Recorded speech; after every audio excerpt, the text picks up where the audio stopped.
Nadine, you're on. Valerie, you're on. Quick to class tonight, man.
Sun barge is in the place. Big up yourself. Sun barge is in the place. Big up, big up, big up, big up, big up, big up, big up. Jennifer Powell. What's going on here, Winston? Sir Gooden. Big up yourself. Yeah, man. So, when St. Elizabeth come in sharp focus, we have to rise, Nadine Doctor, what's going on? Linton Archer, big up yourself, sir. I hope that all is well. Omar, bless up, bless up, bless up. Nadine, what's going on? Kevin, Magnificent McLean is in the building. Valerie Bright is in the building. And the entire Chopping Block squad is out. Davian McLennan, big up yourself. Steve Nugent. The usual suspects are here. Eh? So, big news, big news, big news, big news. Let me say greetings to you all first. And thank you all for stopping by. Valdino Peng is in the building. Valdino, you need to come talk to it. Let's bring Valdino in. We have Valdino. We should have other members of the Northeast St. Elizabeth crew.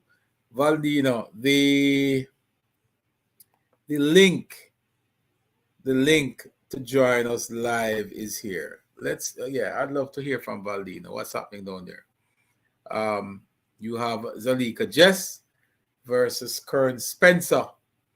And Zalika came out the winner. So I'd like to hear from some of the players in the Northeast St. Elizabeth camp as to what is going to be how does this victory for Zalika Jess, how will it impact the Northeast St. Elizabeth team? Valdino, you represent one of the divisions down there. Kirk Rodney represent another division, and we have Brother Mitch, who is over there in Balaclava. You also have Chris Williams, who is a sitting counselor for the Santa Cruz division. I heard Miss Jess spoke about, where she wants to start her campaign, and she wants to set up shop in the coveted Santa Cruz division. That division is a division that was built by J.C. Hutchinson back in the 80s, and it has been solid green, has never wavered since.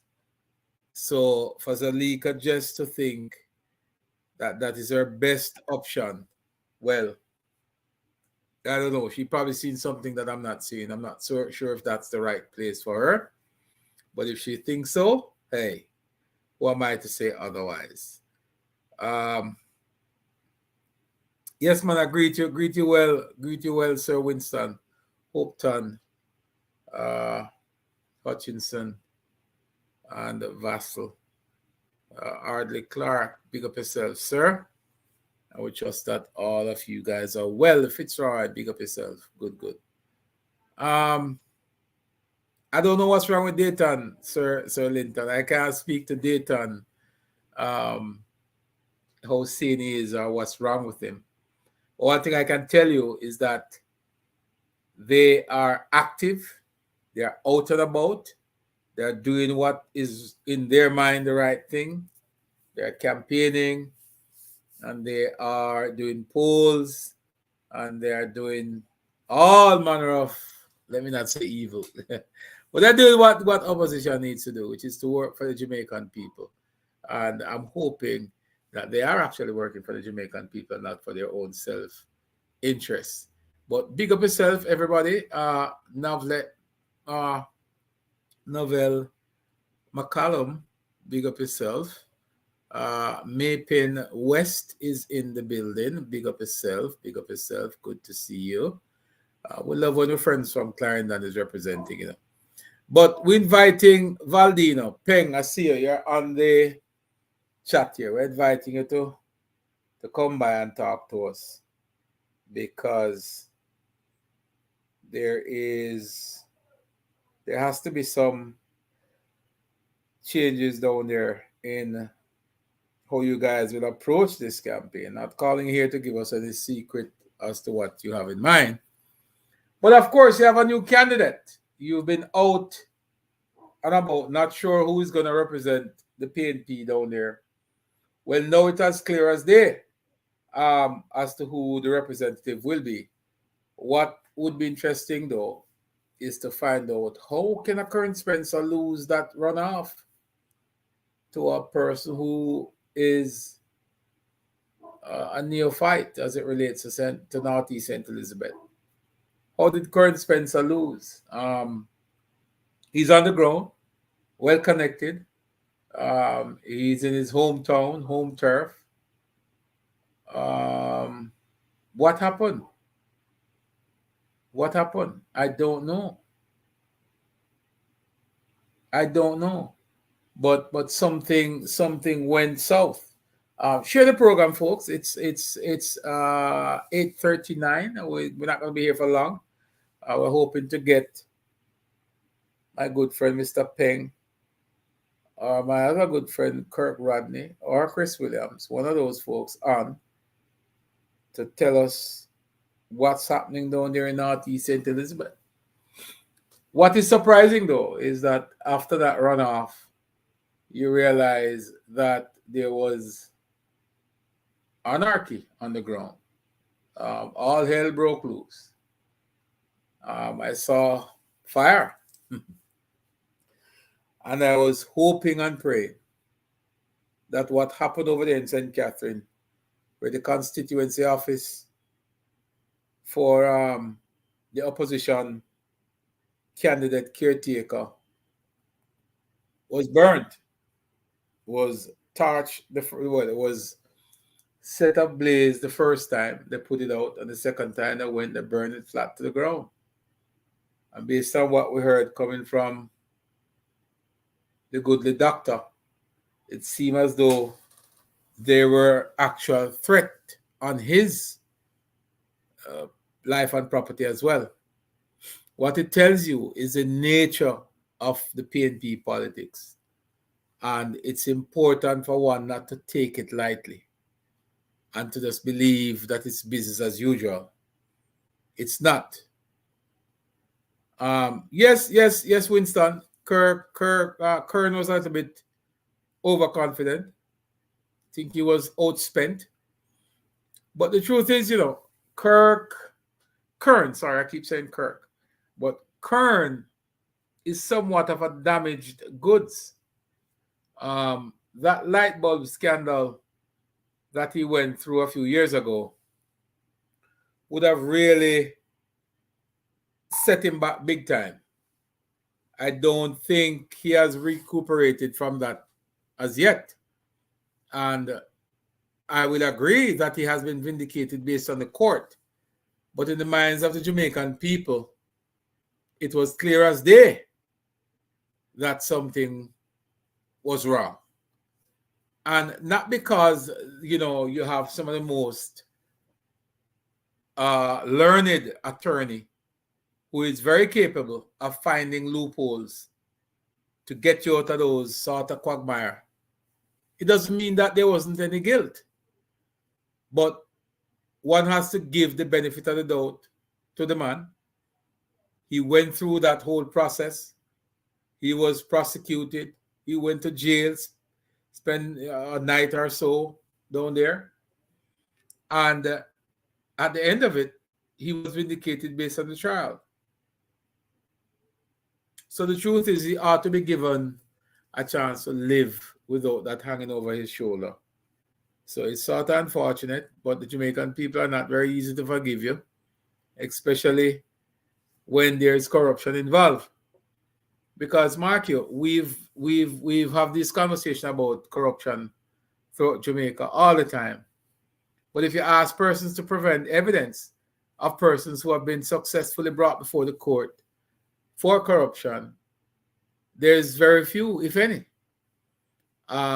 Therefore, sometimes you wonder, why is it that we're having this conversation about corruption? Well, the allegations of corruption, when there is really no evidence that we are so much a corrupt society as people want to put it. But that's going to be for another discussion. Kern out, Jess in, equal slowly win. That's my take on it. Zalika Jess is not someone for us to take lightly. She's coming out of Central Clarendon. She wanted to go up against Mike Henry. Wanted to go up against other players in Clarendon. So she's now fooled to politics and to the trenches of politics and the hustle and bustle. So I'd really love to hear from these folks as to what would their approach be, or how are things on the ground. I see Kirk Rodney and Valdino Peng and others who hovering around in the chat, but none of them would come forward to have a discussion with us. But I bet you if you tune in long enough, you might just see them pop up over on pod, run on one corner, looking for their partner draw. Can I tell you? Wow. But Jess is in. Kingsley Clark, you're on the ground as well. Talk to us and tell us, man, what is happening on the ground? What's the vibe like? Tell us what took place yesterday. I heard you guys were deep inside the trenches of the PNP trying to figure out what went wrong. So talk to us, man. Tell us what happened, We're gonna take a quick break, and when we come back, hopefully we'll get Valdino and or Kirk Rodney or even Chris Williams to come and talk to us about what the vibe is like down there in Northeast St. Elizabeth after Jess successfully beat Kern Spencer to become the PNP standard bearer for that constituency. A constituency won by Delroy Gary Slowly. A constituency that was in the arms of the PNP for many, many years, over 30 years. And they just got a chance now to breathe. Is the Northeast St. Elizabeth team doing enough to secure a victory at the poll should an election is called? Secondly, there is local government coming up. Valdino Peng is one of the caretakers. Kirk Rodney is also one of the caretakers. I think Valdino is in the Siloa division. Brother Mitch is over there in Balaclava. Kirk Rodney is in the coveted, unbroken Brace River division. And that's particularly one of the divisions that has not been won. Siloa has been won. JC was very active in those areas back in the days. Balaclava has been won by the JLP. But even when the entire Jamaica went green, Brace River did not. They held on to their position as being loyal to the JLP. Stick and stay. We're going to take a quick second. When we come back, we're going to bring Valdino Peng. He's here. He's live. And he's going to tell us what the mood is like on the ground in Northeast St. Elizabeth and how is the Slowly camp preparing themselves to go up against what some would say the mighty Zalika Jess. Stick and stay. We'll be right back. Greetings, Nalda Addy here, and today we're in the streets of Jamaica trying to find out whether or not the people know what the Ministry of Economic Growth and Job Creation is responsible for. Let's find out. All right, Margie, so what is the Ministry of Economic Growth and Job Creation responsible for? Getting jobs for people and see to it that the country run right, and see to it that everything the best of health and wealth. Really and truly them response everything though, Magina. Everything them response, I know. Apparently, I think our house and water car, you don't know. If I'm going to buy a house, I know that them can help me to get all my land title. Yeah, man, that is correct because they're responsible for the National Land Agency, so you're most definitely correct. Respect. That is Andrew Holness Ministry now. Yes, it is. Then he responds for development and housing. They have to deal with like Port Authority or climate change and planting trees or them some of them. The Ministry of Economic Growth and Job Creation is responsible for implementing policies through its key portfolio areas, including housing, urban renewal, environment, climate change, works, water, land, and economic policy and investment. Visit www.megjc.gov.jm to learn more. Follow us on Facebook, Instagram, and Twitter at megjc_jm. It's time to come back. Back to adventurous. Being curious. Spontaneous. Back to where it all began. Dare to be bold. To be fantastic. Come back to the vibe that comes alive in Jamaica.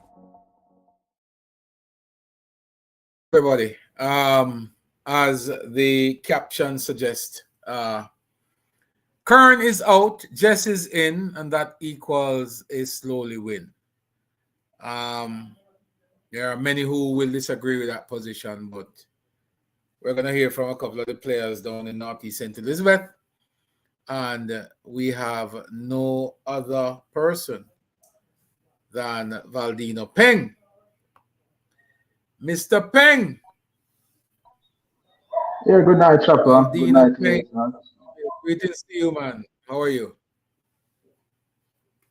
Just go ahead and rotate your phone a little bit there, Valdino, so we can get a full shot of you. You might want to just hit rotate on your device itself, and then that should fix the problem. So just hit rotate on the device. We're going to bring you back. But we have Valdino Peng with us, folks. There you go. That's much better. We have Valdino with us. He's a member, not just a member of the team, but he's also one of the candidates on the ticket for Northeast St. Elizabeth. He is in the Silo division. Welcome, Valdino. How you doing? It's good to be here. I'm good. Welcome, Valdino. How you doing? Yes, I'm good, Chopper. All right, so Valdino is freezing up a little bit there. All right, good. Connection a little bit off, but hopefully we can hear you loud and clear. All right, so Chopper, are you hearing good. me? So talk to us, Valdino. What's happening down there, man? Yeah, man, I'm hearing you now. No, repeat that. So you're freezing up a little bit there, Valdino. So Valdino's connection is freezing up a bit. Let's just have him restart or reboot his. Well, it seems like he's back now. Let's see. Good. Are you on with us now, Valdino? Yes, I'm on. All right, good. So welcome again, man. This is probably the first time on the block, Yeah. eh?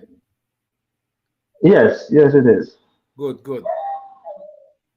All right, so it's good to have you, man.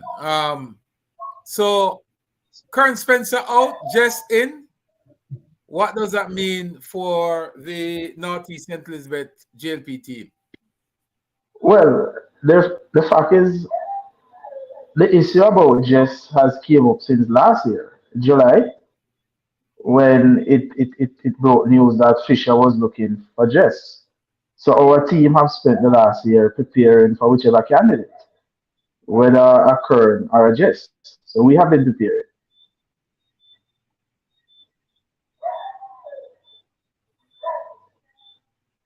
Mm-hmm. So you guys have been preparing for a Jess for over a year, you're saying? Yes, whether a Jess or a Kern, we have been preparing for. Matter of fact, whichever candidate the party decide to put in the seat, we are prepared for whichever one.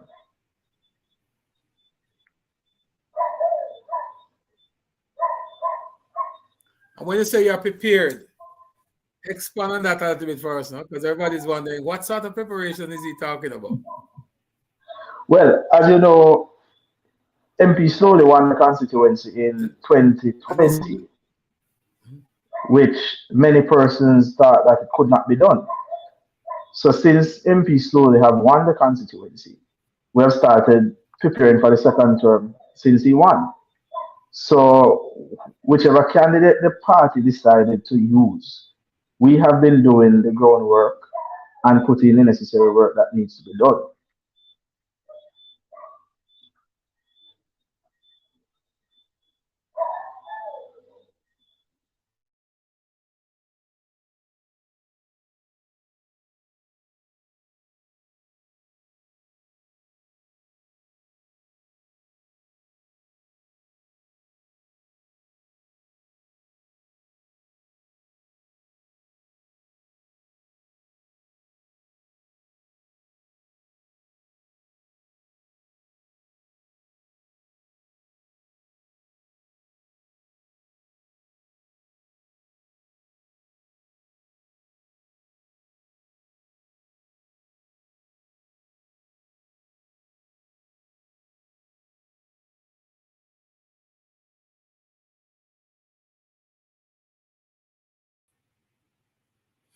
All right, so sorry about that, folks. Valdino is back. All right, Sir Peng. I guess we just got disconnected just now. I think we should be back on now. Yes, should. All right, good. So Yeah. we lost connection there for a moment, guys. So talk to us again, Peng. Talk to us. Yeah. As As I I said said, to you before, Jess is out. I mean, Kern is out. Jess is in. How does that and how will that impact your campaign down there in Northeast St. Elizabeth? well, as I mentioned before, we started preparation from we won the election, and we would have heard about that Jess might be coming. So we would have been in preparation mode, regardless of a Jess or a Kern or whomever the party decided to use. So we have been doing the work that needs to be done to ensure that Mr. Delroy slowly gets a second term. So, for example, for the last 6 months, the councillor in the division which I am seeking to represent has been right across the constituency, running up and down campaigning for Jess, while I have been in his division almost every day. So, for example, yesterday while he was in Santa Cruz, I was at Taunton meeting and greeting persons, even some of his supporters who are now disgruntled that they did not get a chance to vote for Kirk. So we have been on the ground while they have been fighting their internal race. And regardless of who won yesterday selection, that they will have their thing to deal with because a lot of comrades are really disgruntled. But nevertheless, we are not focused on them. We are focused on the fact that look, we have a second term to secure. And for that second term, how are things looking from your vantage point in terms of your division, the silo division? How are things looking there? We're trying to get him restarted there. He fell off again. But we're having some connection problem there, folks. We need to get us one of those link what you call it, link thing there, so we can have exclusive Wi-Fi connection. But we're waiting for Valdino to come back. He fell off there for a quick moment, and he should be joining us back real quick. Mapen West, you can't wait. Brian Foster, good night. How are you? Janet Henry Robinson, big up yourself. Good to see you. Mario, how's it going there? Joan, good to see you. So Valdino is part of the Slowly camp. Yes, Nadine, poor connection. Well, his connection is poor. Are you guys connecting with my connection? Because I don't think there's such a big issue where my connection is concerned. Are you guys hearing me? Am I coming through clear enough? If yes, give us a thumbs up. If no, give us a thumbs down. Yeah. Paulette, good to see you. Valerie, good to see you. Good. So we're coming across pretty good. Patty Robinson is saying that slowly won boldly, loudly, honorably. Yes. So Valdino is back with us, folks. Let's bring him forward. If the connection is... Yes, so you're back up now, Valdino. We hope that we can hear you clearly now. So again, talk to us about how prepared are you guys to deal with Azalika Jess, a new blood into the constituency. She's not from St. Elizabeth, but she's a woman, and you have to remember that constituency has never been represented by a woman before. So there is some curiosity there. And also, Mr. Slowly would have done extensive work, philanthropist work and political work in that constituency, which can solidify his position. So talk to us again, Peng, as it relates to your preparedness in your division as well. Well, as I had mentioned before, while the councillor in the division I seek to represent, he has been right across the constituency, all up and down campaigning, while I have been in the division working my canvas, doing my host to host in the doing my host to host, meeting and greeting the persons, visiting churches and all of that while he has been out. He has been missing in action. So for him, I heard the candidate, I heard Miss Jess said she's going to target the Santa Cruz division. But I want to send her notice that before she targets Santa Cruz division, she must ensure or she must check to see if the ones she has know if they're secure. Because the type of the silo division, for example, has never been done before. And with the help of the member of parliament, he has been doing a lot of work, and a lot of work are set to come on stream in the silo division.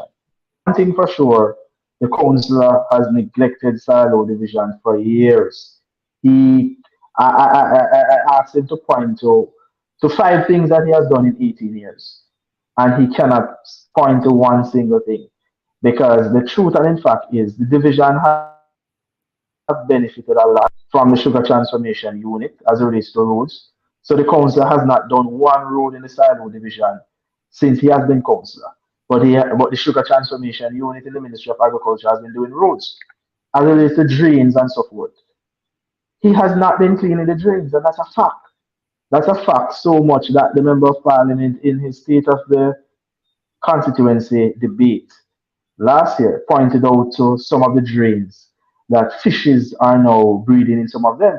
Some of those drains are in silo division chopper, and the pictures are there to show that these drains have not been cleaning. But the Member of Parliament, he has been doing a lot of work in the division. And as I mentioned, they have not seen the tip of the work that we're going to do in the silo division. Because what I have been doing over the last 8 months since I have been introduced as the candidate, as the council caretaker. I have been working the division like it has never been worked before. I spend a lot of time in the division, a lot of time, so much that the council at times you have to be driving up and down early morning because I am one politician, chopper, that I don't have specific time to go in the division.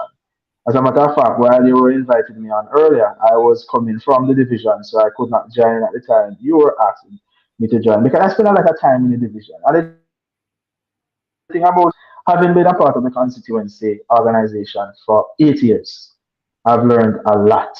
I've learned a lot. And politics is something I love. I love when I go out and I meet people and I get to interact with them. So that is why I spend a lot of time in the division. A lot of time. Most of my time, Chopper, I spend within the division to meet new people. And the canvas that I'm doing, for example, has a lot of people who have never voted in silo division. Yeah, they have never voted because what happened is that they are used to representative. They used a representative in the councillor who has not been performing. So in their mind, it is normal for lack of representation. But the type of leadership that I bring to the silo division is totally different. It's the opposite from what they're used to. So a lot of work, as I mentioned, we're putting in division. But I am one who I don't rely on infrastructure work and stuff and so forth. I go out and I meet the people. I have talks with them as to how we can develop the community. And that is what I have been doing for the past 8 months. And as I mentioned, my canvas will show that we have made some significant strides in the division. And regardless of a parish council election or a general election, I am confident. I'm confident in the fact that I will be able to deliver more votes in the silo division for MP slowly, and I'm confident that I will be able to deliver more votes in the parish council election that will allow me to become their new councillor. Good. Seems like you have it all figured out there, Peng. But let me ask you this though. Aside from putting in the work to win the seat, which is doing the political work on the ground, let's hypothetically say that you are now a councillor. What are some of the big ticket items you plan to tackle in that division of silo? The major, and it might seem simple to some, but it is a big thing. In the silo division, you have a community such as Thornton Chapel. it suffers from a lot of flooding because of how low lying it is. And drain cleaning is simple missing in that division. And not only drain cleaning, in terms of proper drainage. So one of the things I will be focusing on, for example, especially in the Thornton area, is to see how we can develop proper drainage system within that community, because the Silo division chapter is mainly made up of three communities: Thornton, Silo, and Aberdeen. So as it relates to Thornton, the major issue is flooding. We're also seeking to see how we can bring um, training through heart within that area, because one of the things is that persons in the silo division, they're used to they're used to Appleton, meaning Appleton would provide employment for them. But with Right. the closure of Appleton now, they really and truly have no other means of providing of gaining employment.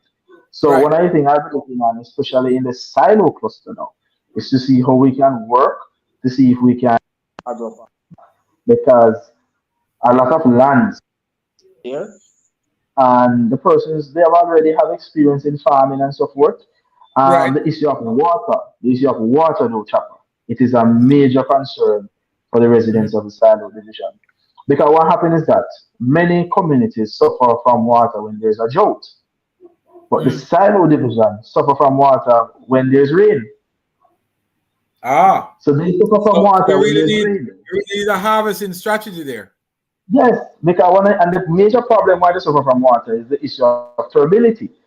Because once rain is falling, chopper, the persons in silo, because the Black River Maras runs through silo. So once it's rain, persons in silo will not be able to get water. So as it relates to storage and distribution for whenever there's rain, because many areas that I mentioned before, they suffer from lack of water when it is drought. But the silo division suffer from water. Is that the fact that we're short of water? We have so much water that whenever it's rain, we cannot get water. So that is one area as it relates to water harvesting and distribution. It is another critical area in the division.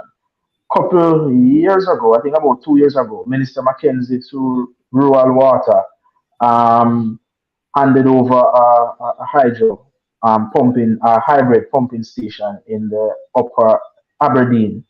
So some of the residents in Aberdeen, they have been benefited from water. There are some challenges with it, but I know the member of parliament, he spoke to Rural Water and JPS.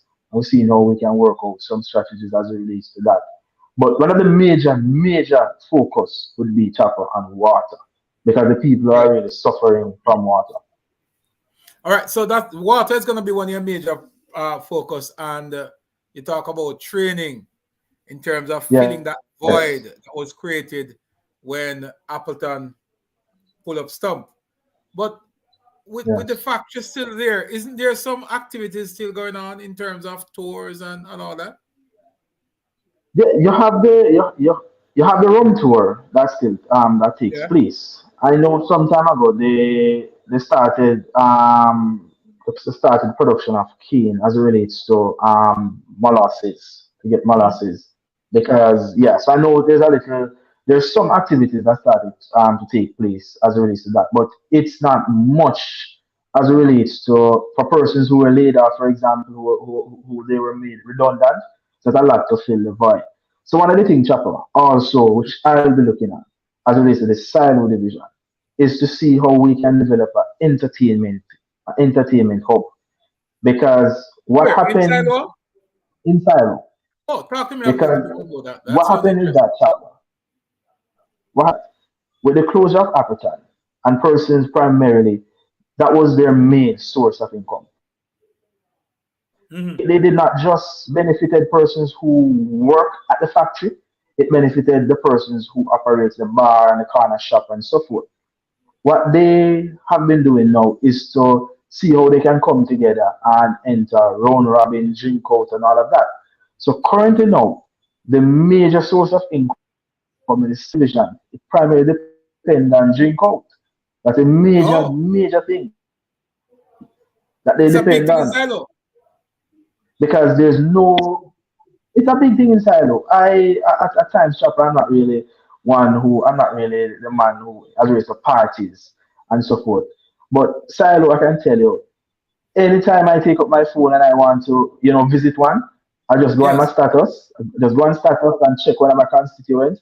And sometimes when I don't see any, I can call one and say, where the party at tonight? And they will direct you to even 4 parties, because that is where they basically source their income.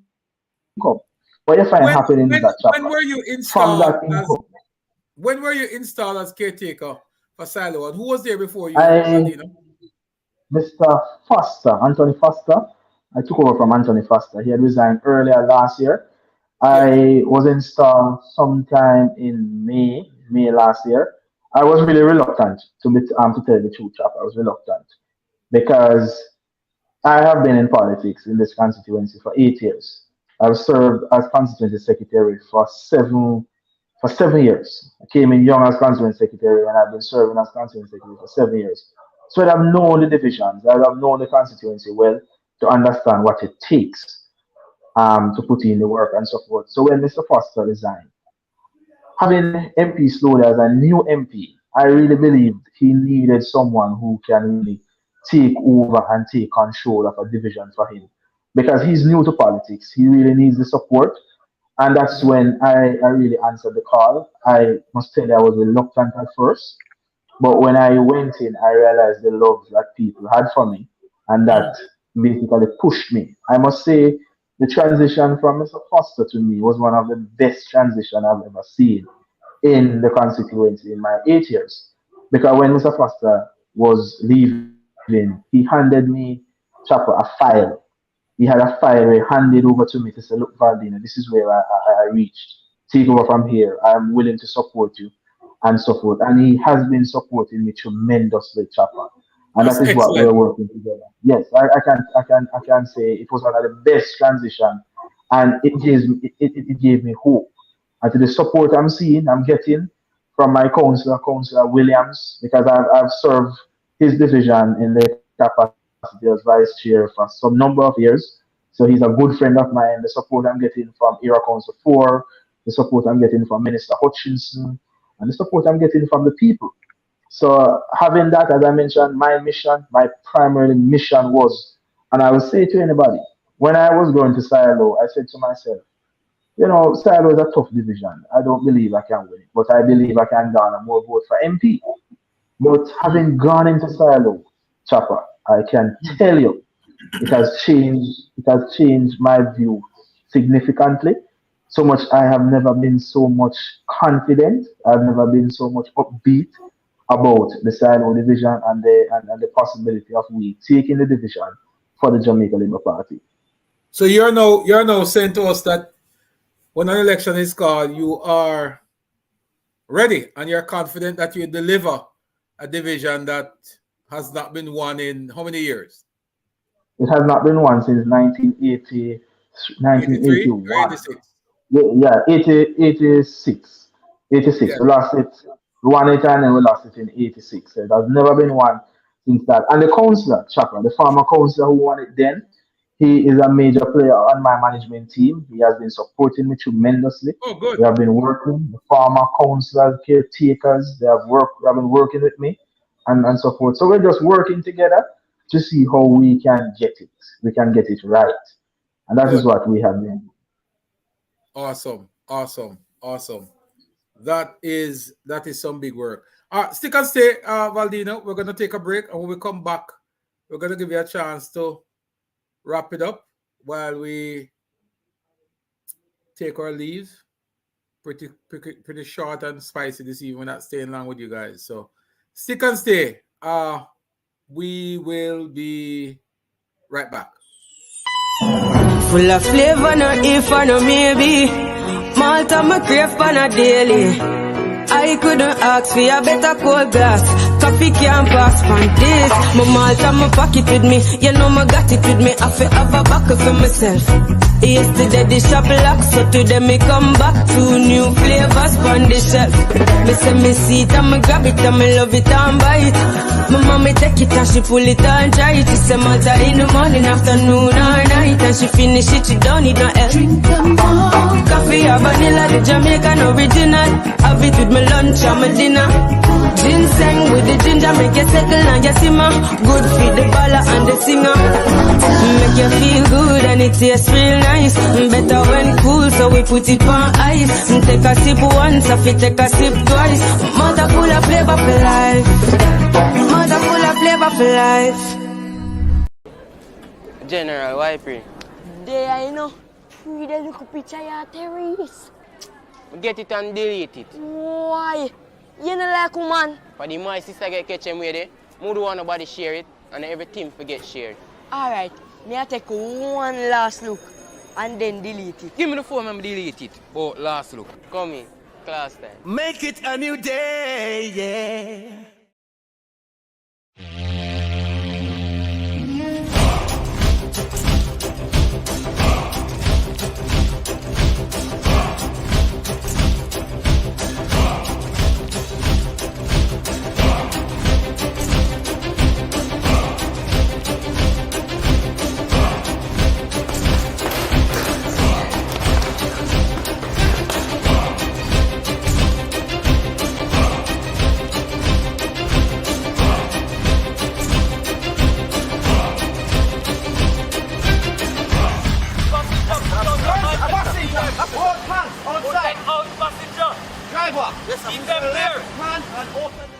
My name is Noel Chang.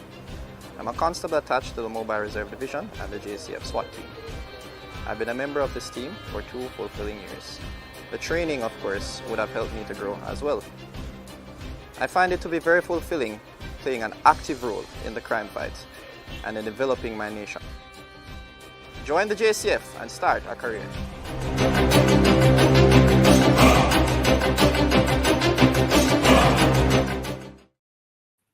All right, thank you guys for sticking and staying with us.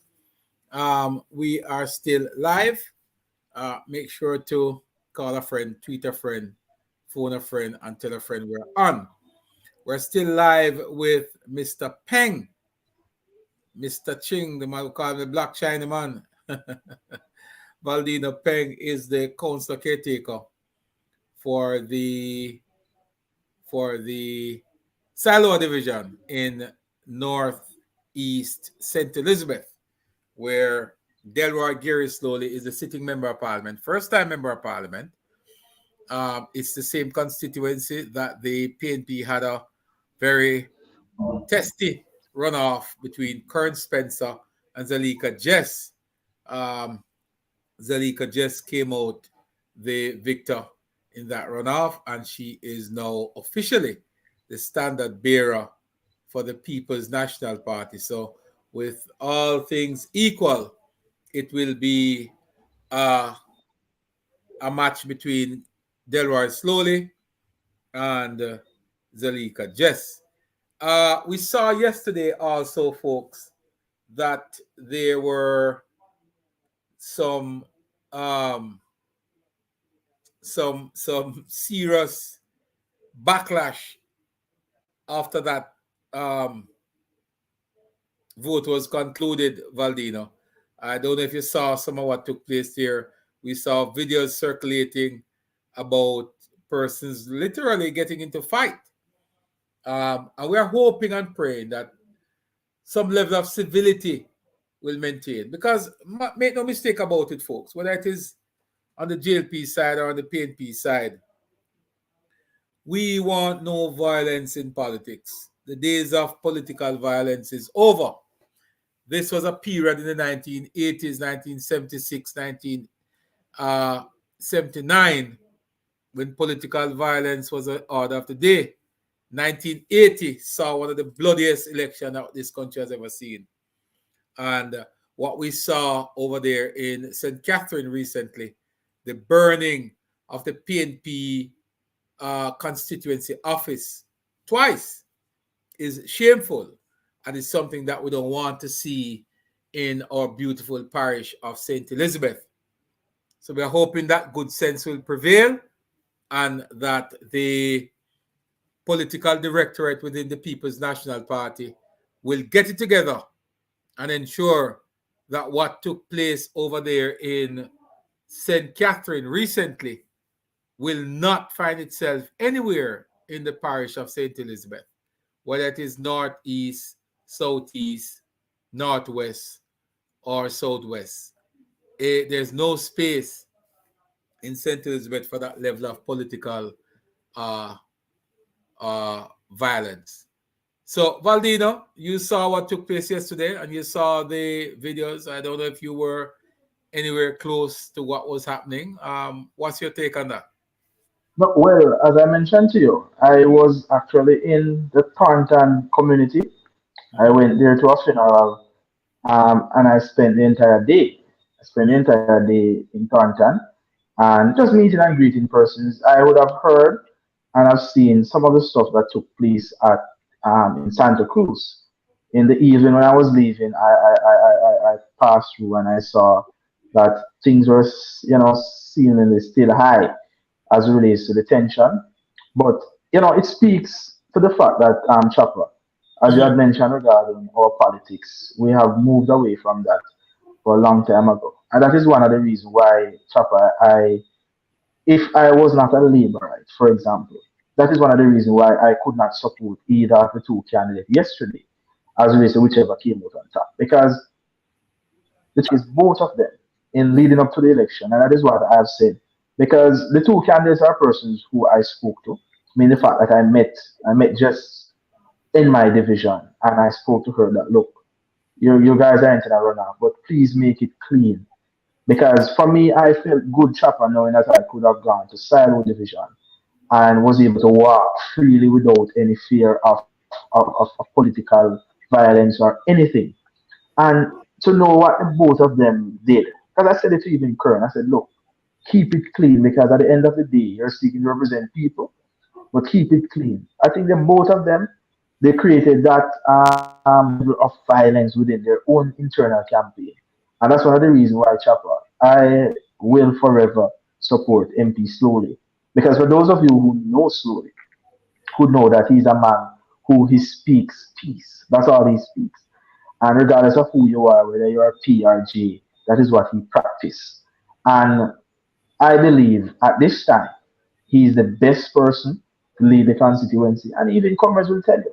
I was in the Thornton area yesterday when comrades were telling me that, look, because what they're used to is different from what they do. So the violence that took place yesterday, it is sad. It is really sad. And I'm really hoping that they will put their act together and really let us move away from that type of stuff. I'm really hoping we do so. We don't want political violence back in our midst. No, definitely not. It has cost us. It has cost this country dearly, and we've paid for that stuff. Definitely. And just to add, Chopper. Yes, go ahead. Yeah, and just to add, because one of the reasons, especially when I decided to go into Silo, and many persons would say to me, look, be careful of Silo, because of what they're used to over the years before now. They're used to, as it relates to Silo, is a no man go as it relates to GLP persons and so forth. And one thing I realized, Chopper, is that since I've gone into Silo, because for those who know me, I travel really alone. And when I go into Silo, I realize the Silo people, it's different because the thing about it is people have been portraying that type of stuff as relates to violence, political violence. But when I've gone into Silo, I realize that it is totally the opposite. I've met PNP who they hug me up, they welcome me into their home. Because when I think I went into Silo differently, I went into Silo not as a typical GLP candidate. I went into Silo as a citizen. I went into Silo as a citizen first.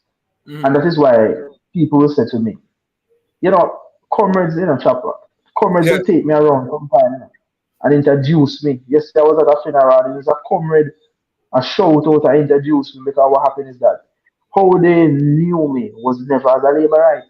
They knew me as a Jamaican first. And when they realized I was running for council, it was too late because the relationship and the bond that we built together, it was totally different. So that is one of the things I realized with Silo.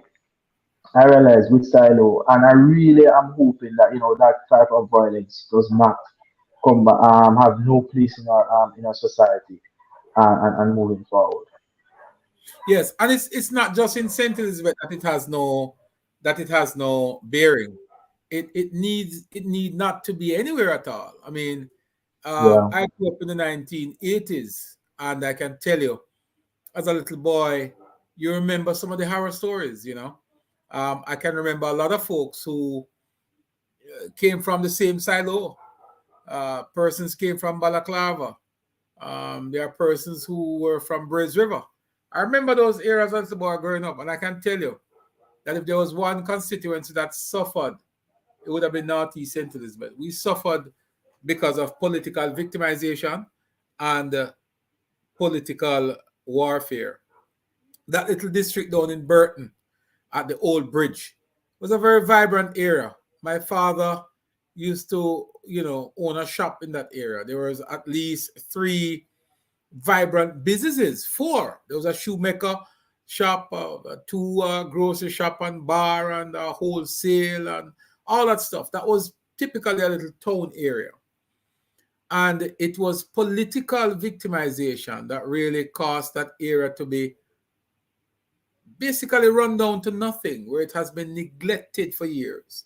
And most of the persons who would have operated business in those areas just walk away. I know of a particular drain that run behind that police station there that has been neglected for decades, and it just eat away and pretty much took over the roadway itself, and making it sometimes impossible for persons to go there. So we understand what political victimization is. And I was told that, Winston, that one of the reasons why that area has been so neglected is the fact that that particular area has been predominantly JLP leaning. I see my good friend Dakwan Frequency is in the building. Frequency Promotion, big up yourself. Good to see you, my brother. Winston, yes, I know you remember those days. That was a very vibrant area. We see Council Caretaker Kirk Rodney, also Valdino, is going to be joining us as well. We hope we might be able to get Chris Williams in. But it's good to see that within the last 2 years, since you have Delroy slowly in, you start to see some things that has not happened for decades happening now. And I will tell you, I saw just a few days ago, Winston, that there were work being undertaken on the road leading from the Lacovia main road, running through Village all the way back to Burn Savannah. That main road, which is a very heavily traffic road, is being rehabilitated. And I'm certain that has not been done for more than 20 years. I grew up knowing that road has been a major thoroughfare, taking people from Santa Cruz back into Mountainside, back into Burn Savannah Mountainside, all throughout that area. And that has now been rehabilitated. So, it's difficult for us to think about going back into a period. And look, I support the Jamaica Labour Party. And I will not come here and pretend otherwise. But the truth is, there are things happening now in that particular constituency, Valdino, that we have not seen in decades. And Chopper, you know what I think? Someone said to me the other day that how could we move from a member of parliament, for example, who, and this is what I think with Mr. Slowly. Mr. Slowly is one that at many times he doesn't wait on government resources to get things done. And that has been something he has been practicing before he became a member of parliament. So that's one of the reasons why on Chopper we have been able to get so many things done.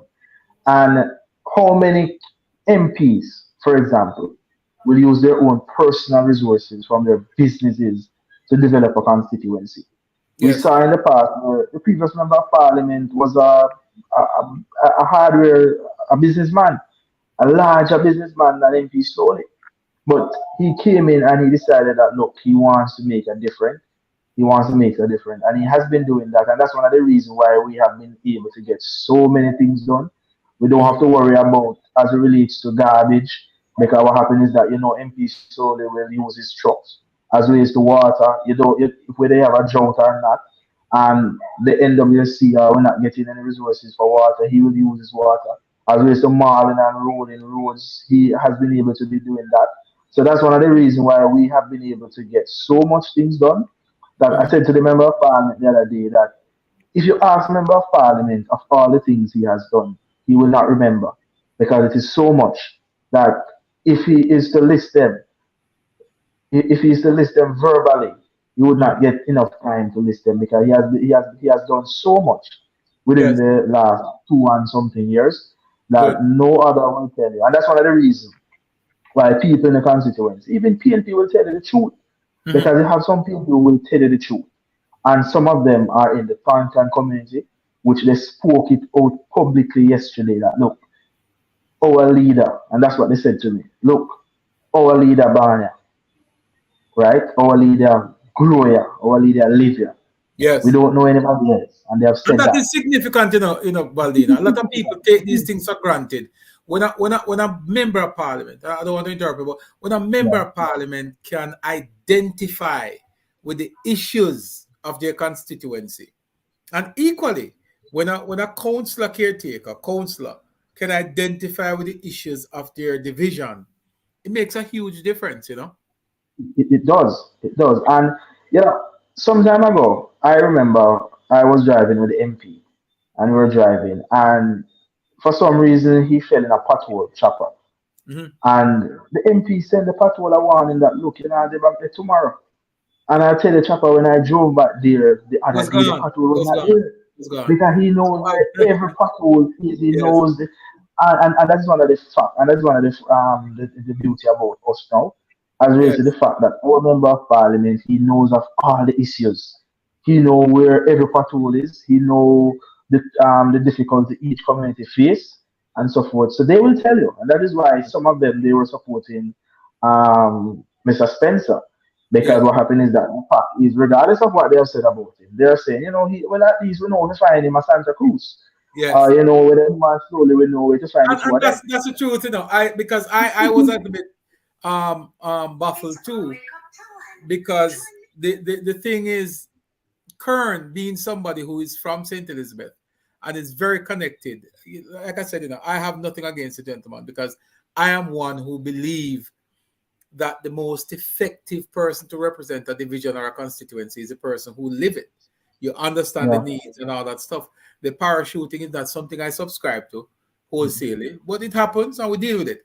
But so I was really looking forward to a Kern Spencer coming in, but it is Jess, and you guys will have to deal with it, Jess. Yes, definitely.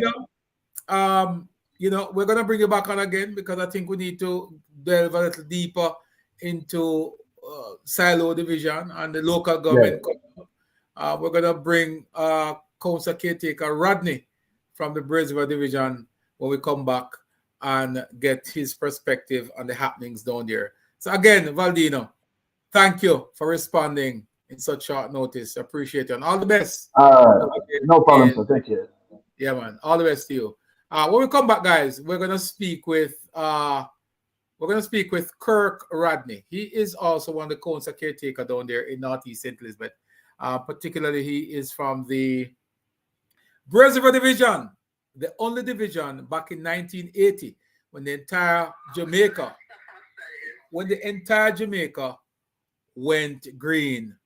That was one division that didn't budge. It stayed in the column of the People's National Party. And we're going to bring on the caretaker for the Jamaica Labour Party, Kirk Rodney, who will tell us why he thinks he can break that spell. Stick and stay. We're going to be right back. What the world needs now is more than a vacation. We need to come back to feeling our best selves again. Back to inviting. Back to caring. Back to life. Back to the little bit of Jamaica that's inside all of us. lively again. Back to laid back. Back to romantic. Back to fantastic. Come back to making the best decisions you've ever made. Because, hey, we're in Jamaica. Come back to mouth-watering, heart-pumping, breathtaking. It's time, don't you think? Come back to the vibe that comes alive in Jamaica. All right. Thank you very much for sticking and staying with us, guys. We are still here. We're still live on the block with yours truly. Go ahead and share the program. Tell your friend, tweet a friend, call a friend, phone a friend, tell a friend we're on. We're live. We're on all medias. We're on our YouTube channel, Chops Media.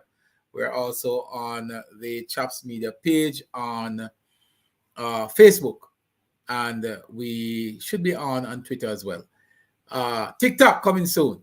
We're going to be joined, as we promised, by Kirk Rodney, who is no stranger to the block. Mr. Rodney, greetings to you, sir. Greetings to you, Mr. Chopper. Yeah, man. So Kirk is the Braze River King, they call him. The King of Braze River.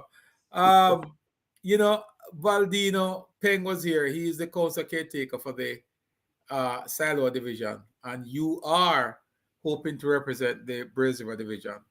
Silo has been won by the JLP. Balaclava has been won by the JLP. Santa Cruz has maintained a strong JLP presence. However, the division that you seek to represent has never changed its color, even at a time when the entire constituency went green. Why do you think, Mr. Rodney, that you can change the odds and become the first sitting councillor for the Braze River Division? Well, Chopper, good night to you, your viewers, and your team. Firstly, this is where I was born and raised, and still resides here. And I also go to school in this division. So pretty much almost everyone knows me in this division, especially in this era, the Braze River, Georges Valley era where I grew up.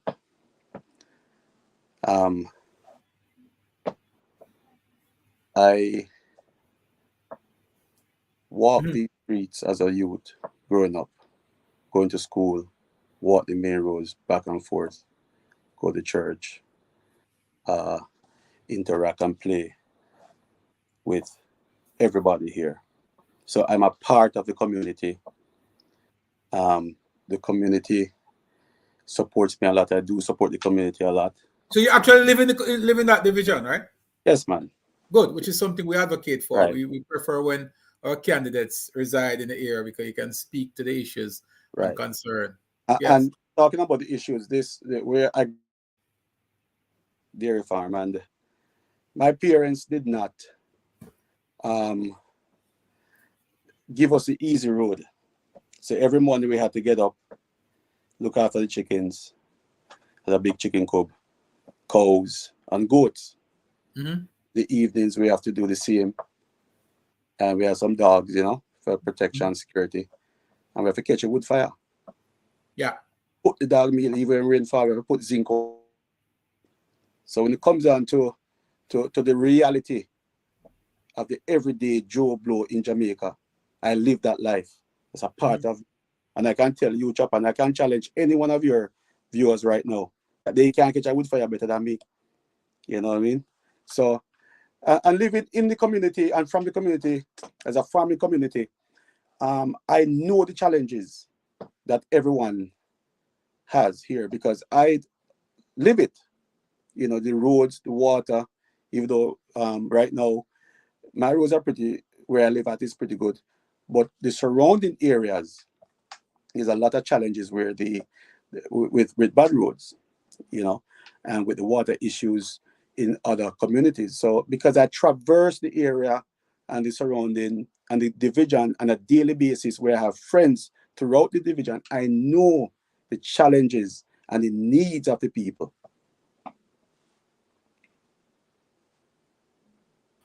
All right, so let me ask you this though, Kirk.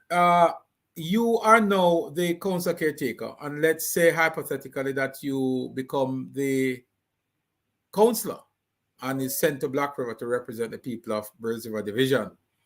What are some of the big ticket items that you'll be bringing to the parish council to represent the people in that area? What are some of the major groundbreaking issues that you'll bring down there?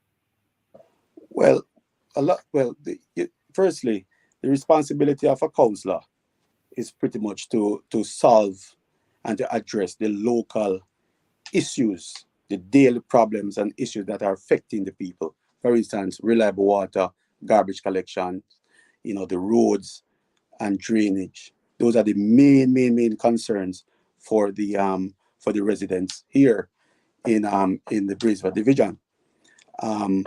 So those are things, and even with reliable electricity, a lot of times, as soon as the wind are blow, because of windy era, we lose electricity, and the public service company, JPS, they're very tardy in restoring the power. Same thing with and once we lose electricity, right, the water is also gone, because the pumps are used from, are generated, use electricity to generate the water from to pump the water to the various areas.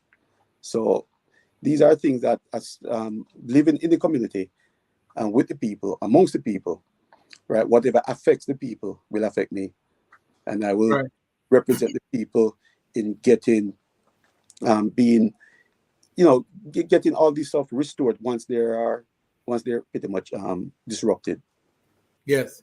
So the local issues in your division is what you would champion. Right. Champion going in. In terms of development of the division, I have a plan set aside where I would engage non-NGOs and work together with MP Slowly, because he has a passion to develop the constituency, but he has a special love for the Birds River Division. For some reason, I do not know, but he has a special love for the division, where he wants to make a mark and bring changes, positive changes to this division that will be long-lasting for generations to come.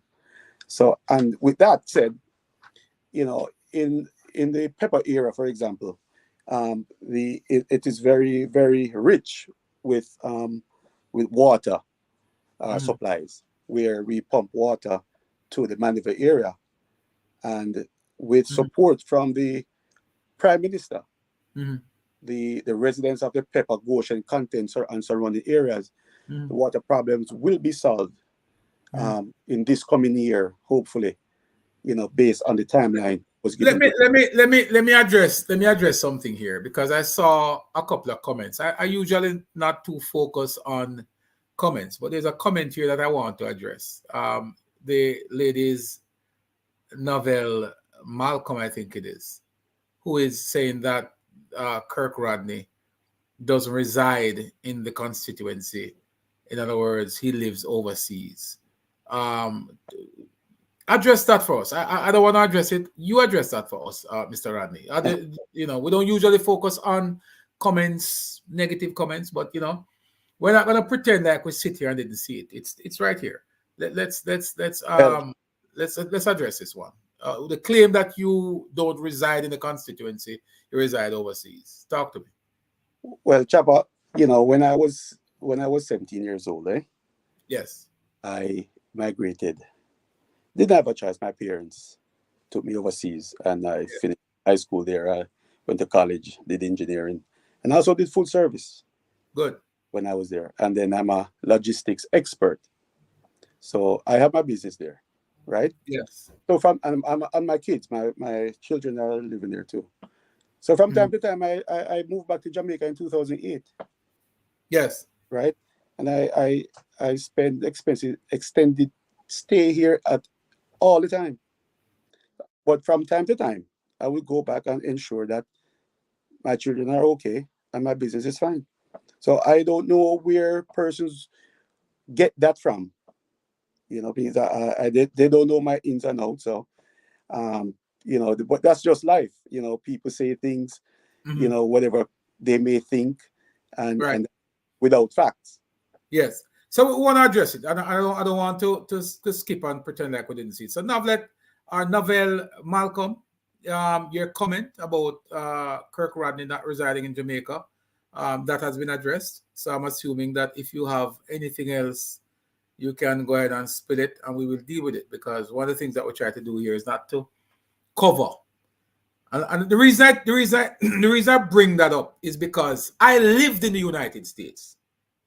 And I'm going to say this because it needs to be said. I lived in the United States for many years. I was never questioned by a police officer, never deported, never asked to leave. I chose to come back to Jamaica. That was a choice I took because I love this country more than any other country in the world. I took a decision to come back to Jamaica. And I would never want to be in Kirk Rodney, nor Valdino Peng, nor Gary Slowly, nor any MP position, and any guy or any girl question my legitimacy or my love and commitment to my country. I resent people who do that. Believe when I tell you, from my heart, I resent people who question a Jamaican who take a decision to come back home and support their country. I resent it because nobody never forced me to do it. Life America, good. Big car, big house, big job. Less crime. And we choose to come back, yes sir, and support it. And a lot of you who complain and talk and question and spread rumors don't have the balls to do it. So whenever you guys can sacrifice what people like myself and Kirk and many others have done, then you can speak. Until such time, zip it. Zip it. And I say it because I've heard the comments all over social media. And as somebody who choose to come back to my home country, I don't want nobody question that. I will defend anybody who choose to make Jamaica the place, the choice and place to work, to live, to do business and to retire. So my good friend, Novel, love you. But no do it. It's not a good thing. Embrace people who come back home. Embrace people who not come back here when they're dead. They come back when they're alive and can contribute. Stop the criticism. We don't love it. Thank you, Kirk. But let's get on with the business of Braziver and Northeast St. Elizabeth. But that had to be said.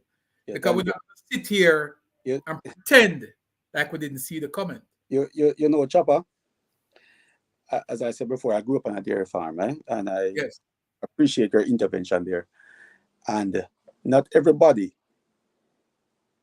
is just a minute fraction of persons who would migrate overseas, who would come back to Jamaica.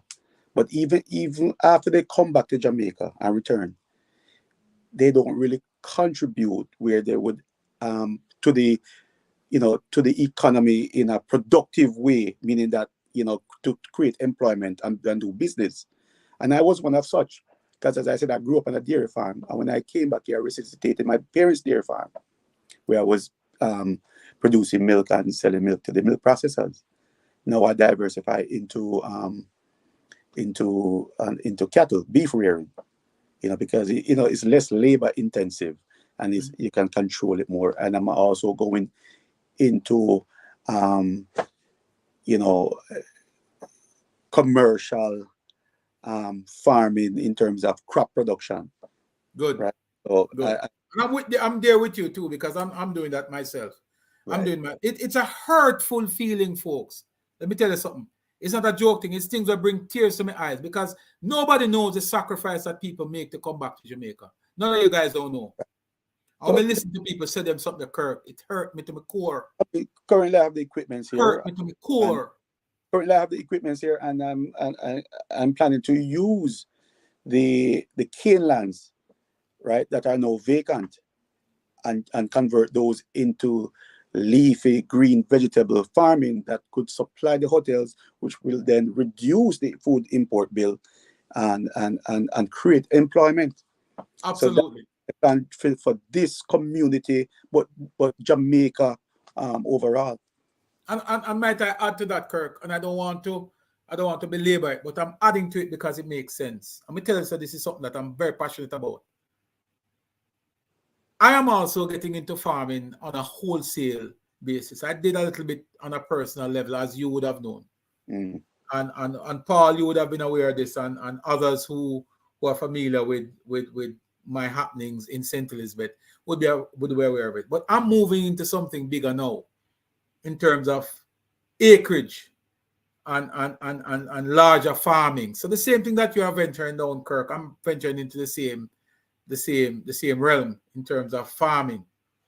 And we're doing it not because we lack of food. I can jump on a flight tomorrow, and I'm certain that you could do the same.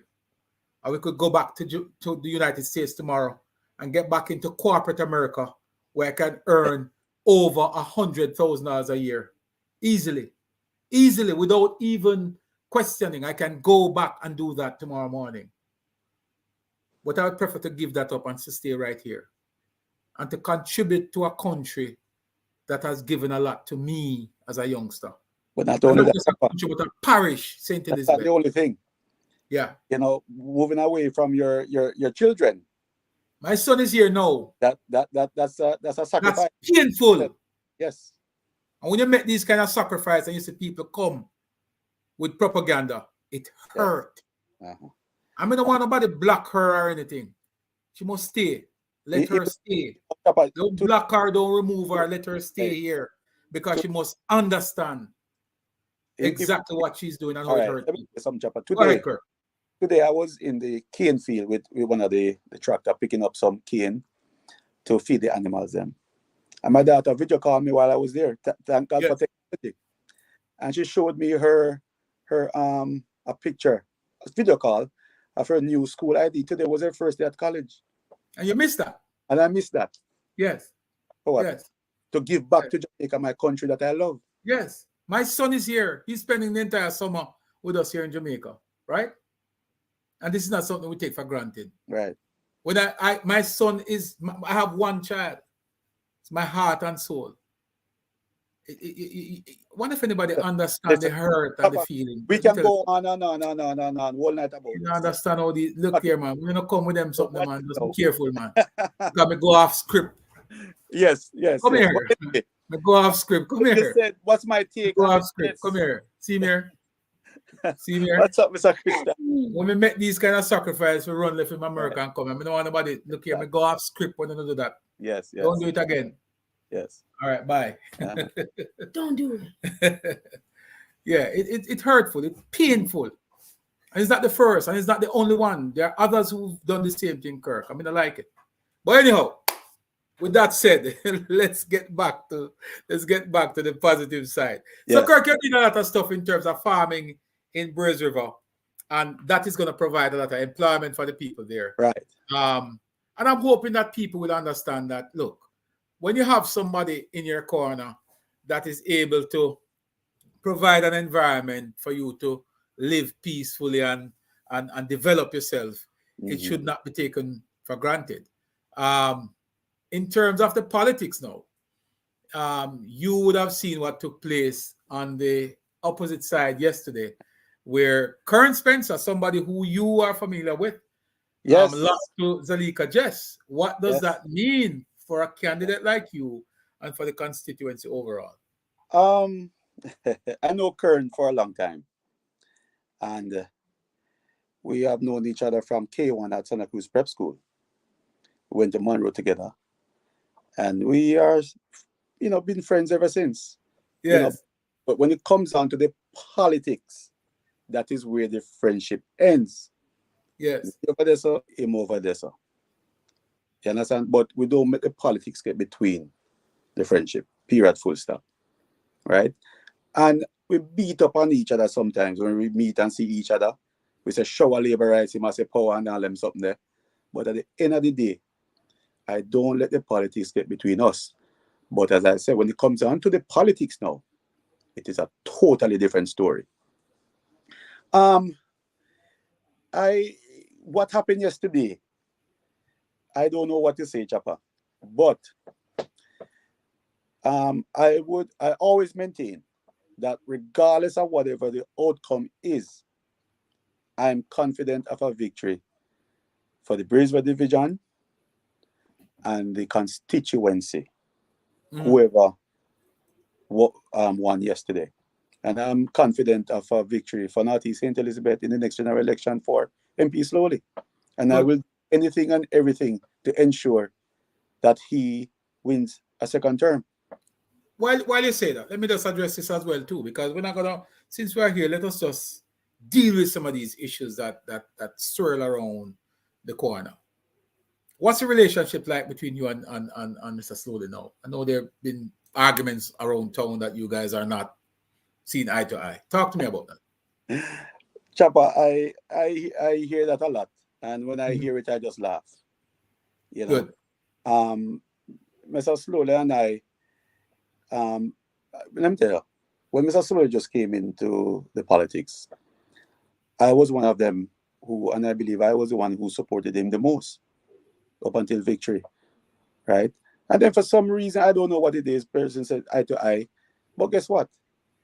We are all big men, and whatever it was, we talk about it and put it to rest at least 2 years ago, right? So I don't know what is going on or if persons are still saying whatever it is, And Kirk, I want to add to that, because one of the things I don't like, is rumors. And part of the problem that we're facing in the politics out there now is a lot of rumors. I've heard that argument about you not seeing eye to eye with your MP. And there's a lot of councillors and councillors caretakers and their MP out there not seeing eye to eye. It's all over town. It's on both political sides. It's nothing new.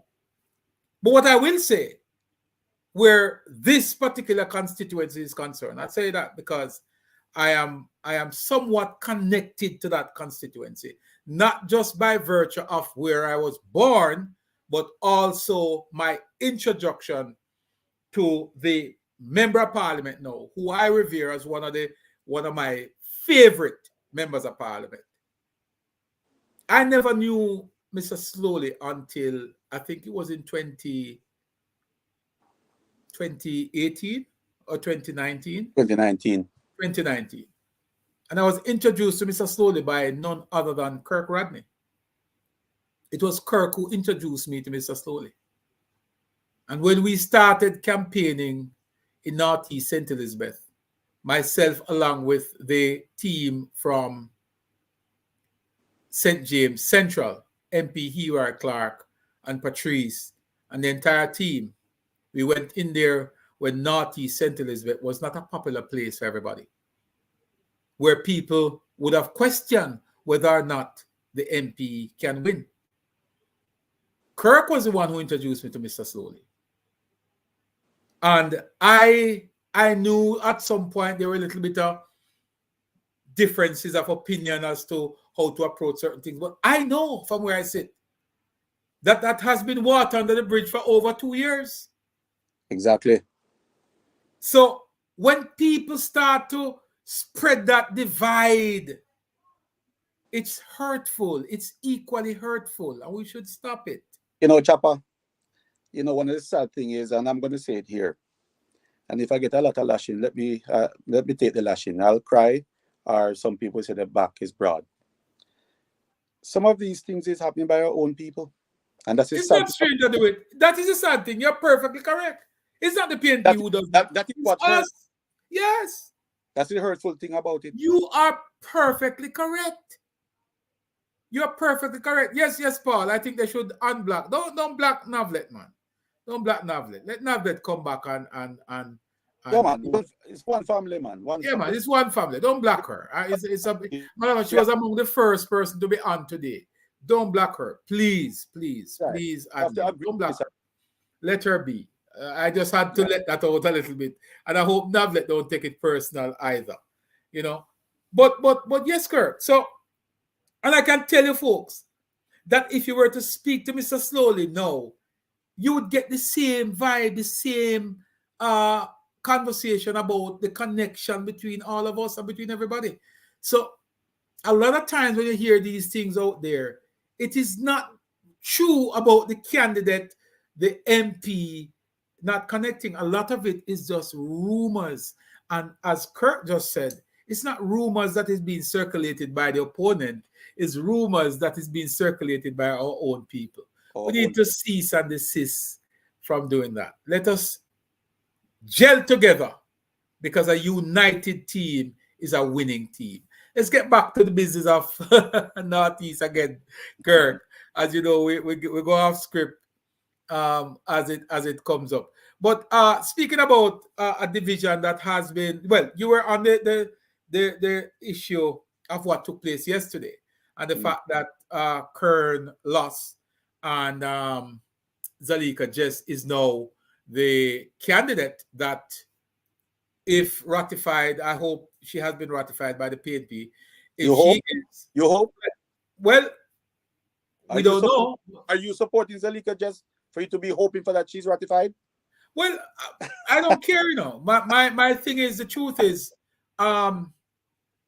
perhaps we don't know. But my thing is, if she is the candidate, how does that change, if any, the approach of a division such as Braves River division?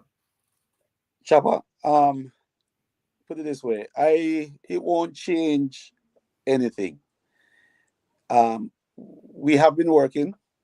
We will continue to do our work, right? And we may tweak some stuff, but I don't think there's much to tweak, because everything that we need to do to win, we have been doing it, and we are doing it, and we will continue to do it. Yes. So regardless of who comes or what comes, whatever we're doing, we still have to do it.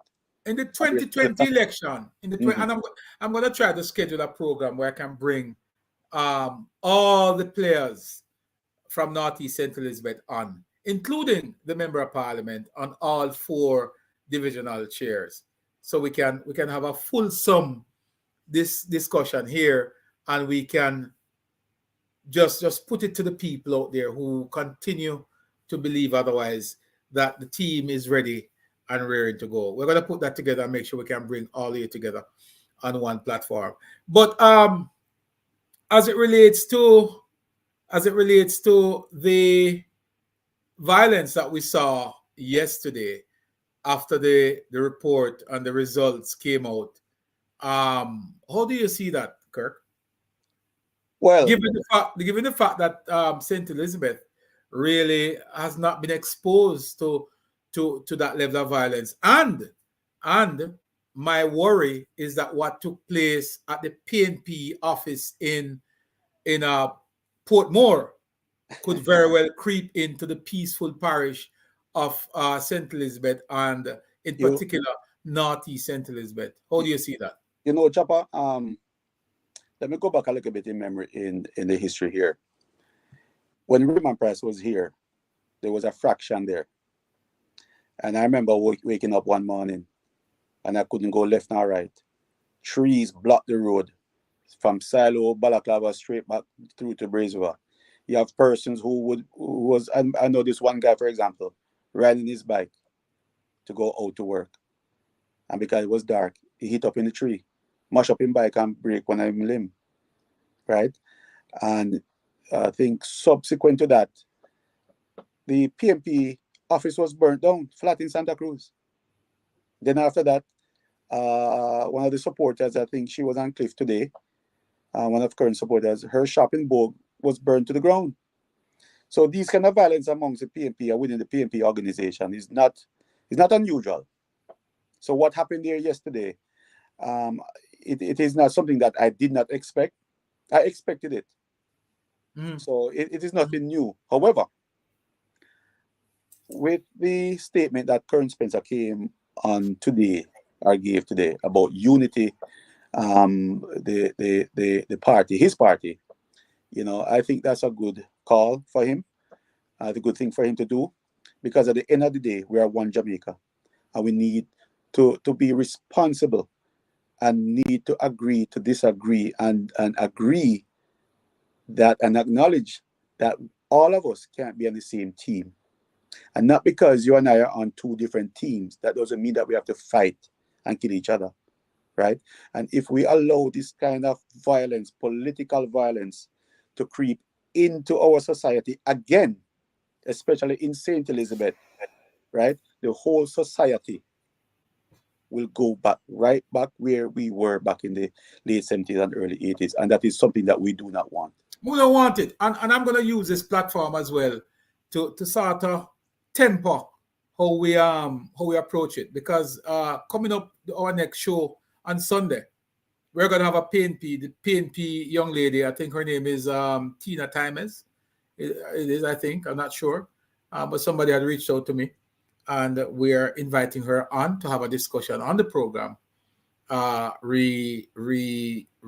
political activities in Jamaica, because we've done this program since 2015, Kirk, and we have maintained a straight political line, sort of one-sided, and we want to prove to people that we're not one-sided. We are mature enough to have discussion across the board, and we can sit here, have a discussion like we did last night or night before, and last night, and we had a discussion where people will voice their opinion, and we can discuss the politics with facts. So we're gonna move to that direction, because we want to prove to people that our politics has been a mature one, and we are maturing as a political organization, as in the JLP, and I'm hoping that the other party will do the same thing. Nashu, big up yourself. Yes, Kirk. That's a good point. I'm looking at some of the comments here. Persons are saying a good point you made just now. But we don't want to go down that road of political violence. We've seen it, and whomever experienced the 1980s will attest to that. And we don't want Jamaica to go back down that road, whether it is on the PNP side or the JLP side. And I've said to you before, we saw where the offices were torched in Portmore, and we really hope that they will just come together and make a decision as to who will become the standard bearer, and for their sake and for the country's sake and for the constituency and St. Elizabeth on a whole, that they can just rally around whomever they choose and put the violence aside. We don't want that. We honestly, it's not worth it. It's not worth it. St. Elizabeth is a peaceful place, and our political system has matured, Kirk. For persons like Kingsley Clark. Right here, I sleep with my windows and door open. Exactly. I do the same thing when I'm in St. Elizabeth as well. I know you can open up any one of my vehicles. Yes, I have no fear at all when I'm in St. Elizabeth. I mean, I have no fear in Montego Bay either. But it's just to say that we don't want that level of violence anywhere. And we are hoping that they will just put that to rest. Nashu, my friend, big up yourself, man. Good to see you. Nashu is in the building. Paul, Sir Gooden, as usual, man. Big up yourself. We're speaking with Kirk Rodney, folks. Kirk is the divisional chair and divisional caretaker for the Brace River Division, which is in St. Elizabeth, Northeast St. Elizabeth, to be exact. He's going up against who? I don't even know who you're going up against, Kirk. Who's the sitting council, by the way? I don't know. No, man, you should have a sitting councillor. You should have a sitting councillor. Whether it's on paper or not, you should have a sitting councillor. The sitting councillor here, I think, is Donovan Pagan. Good. And Donovan Pagan is the son of Sidney Pagan, correct? Yes, he is. Yes. There you go. So that's a long history of PNP politics in that area. Yes. This division has been won by the Jamaican. Right. So talk to us about some of the neglect, some of the stuff that Chopper, you know, one of the big disappointment for me growing up, I remember when Elam Agricultural School was brand new.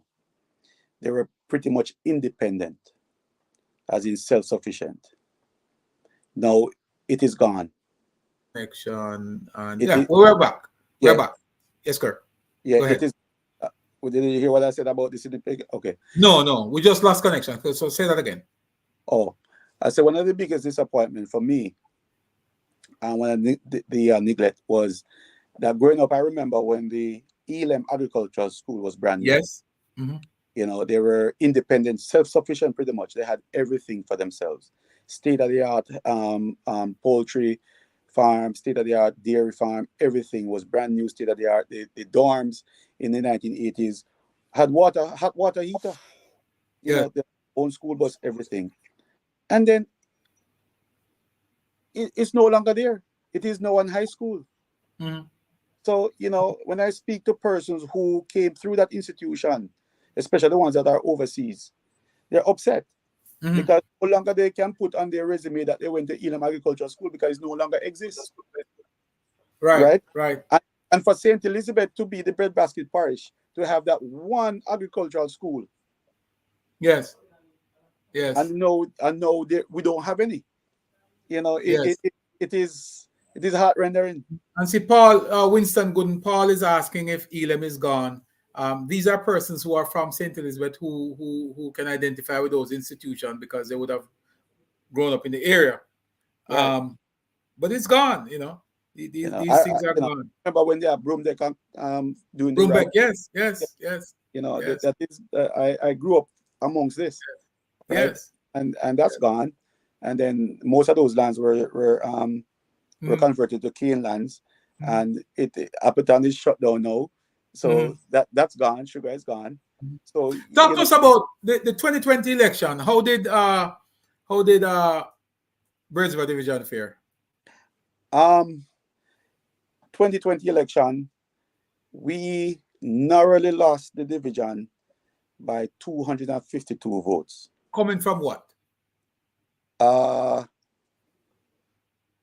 Coming from, in 2016, I believe it was about 1,000, right around 1,000, I believe it was.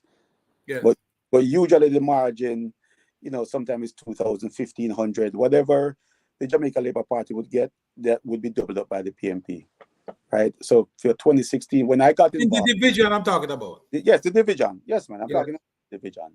So when I got involved in 2016, when I was Dr. Longmore's campaign manager, we took the margin down, you know, from over 2,000 to a little under 1,000, and then this time around we took it down to 252. So 252. So basically it shows that we are doing the work and doing what needs to get done. And you think that going into a local government election you'll be able to do the same? Going into the local government election, I'm confident that we will do the same, and we are going to do the same. Good. And how prepared are you in terms of organization and getting numbers together and your vote together? Because a lot of people, Kirk, will come here and they'll talk a good talk, you know. No. But the truth is, some people really... I have a very campaign manager and a good campaign team and a very excellent executive, and I also have a management team right now. So with my campaign manager, who is TC, Paul, aka Paul Collins, who is TC, he does an excellent job. We plan together, we work together, not just with me, but with the team itself, where we plan, strategize, and put things in place that needs to go in place to bring the victory. So, do you have an active system of adding voters to your voters list, as in we're doing the work. That whatever we need to get done, we are doing the work. right? And that's a general statement, though. We are doing the work. That's really a general statement, and Yeah, a lot of people, when they drill down, we're off the mark. So we are doing. I'm trusting and hoping that you are actually doing the work. We are doing real, good, solid political work, and that will ensure that we have victory in the next local government election. Good. So you came through by 200, lost by about 200 in the general, Yes. coming down from close to 1,000. Right. And you are saying to us that you have done the work that will wipe away that 200. And we're still doing the work. I'm saying that you're confident that that 200 that you lost by, you'll be able to overturn that. Exactly. And what I can tell you, if the Prime Minister, the Most Honorable Andrew Brogadhonis, and Desmond McKenzie calls election tomorrow morning, the Brisbane division is ready. Good. Awesome. Well, folks, there you have it. That was that's Kirk. We're gonna take a break, Kirk. When we come back, we'll give you a chance to wrap things up. Brace River is one of the constituents, one of the divisions. Like I said to you earlier, guys, has never been won, even when the entire parish and the entire country went green. It was one of the few political divisions, constituency divisions, that stood their ground and stuck with the People's National Party through the 1980s, when there was a significant swing, the largest political swing in Jamaica's history, to the Jamaica Labour Party. Stick and stay. We'll take a break and we'll come right back. It's time to come back. Back to adventurous. Being curious. Spontaneous. Back to where it all began. Dare to be bold. To be fantastic. What the world needs now is more than a vacation. We need to come back to feeling our best selves again. Back to inviting. Back to caring. Back to life. Back to the little bit of Jamaica that's inside all of us. Come back to being lively again. Back to laid back. Back to romantic. Back to fantastic. Come back to making the best decisions you've ever made. Because, hey, we're in Jamaica. Come back to mouth-watering, heart-pumping, breathtaking. It's time, don't you think? Come back to the vibe that comes alive in Jamaica. All right. Thank you for sticking and staying with us, guys. We are back. We're live and we're talking with Kirk Rodney. He is the divisional chair and the caretaker for the Brace River division in St. Elizabeth, particularly St. Elizabeth Northeast. That constituency was won by J.C. Hutchinson back in the 1980s and lost it, I think, in 89. We have not seen that seat again until 2020, when Delroy slowly won against who was it, Kirk? Man, heavy. Red man. Wait, man, wait. Basil Wait. Sorry, Basil Wait. Yes. People say say again? People say I'm tired to wait. They don't want to wait no more. Right. So yes, so that was sort of a groundbreaking one. History. I think Gary Slowly would have done a lot of work even before that contest there in 2020, and would have laid the foundation for winning that constituency. Now, what I will say to you, Kirk, and others, is that the approach that was taken in 2020 is going to require a different approach going into any election that is called now, because the atmosphere and environment that existed in 2020 doesn't exist today. I don't have to go into details as to why I made that comment, But the truth is, one has to be cognizant of your political environment. And the truth is, the environment that existed in 2020 doesn't exist today. And for various reasons. It's traditional that a political party who has won a second term is going to struggle in their midterm. This is not something new to us. This is not unique to the Jamaica Labour Party government. It is something that is widespread. And if you do political science or study politics at any level, you'll understand that a midterm in a second term is perhaps the toughest that any political party can face. So what the Jamaica Labour Party is going through now, in terms of, in some cases, quote unquote, unpopular views, is nothing new. What took place in the midterm election in the United States recently was basically defying the odds, because what traditionally happened before that was every midterm, the ruling party would lose both the House and the Senate. And we saw in the United States where that changed. They did not lose both, because what you have now is a more mature electorate. And the same thing for Jamaica, Kirk, where you're shorter memory. People can remember things now. Why?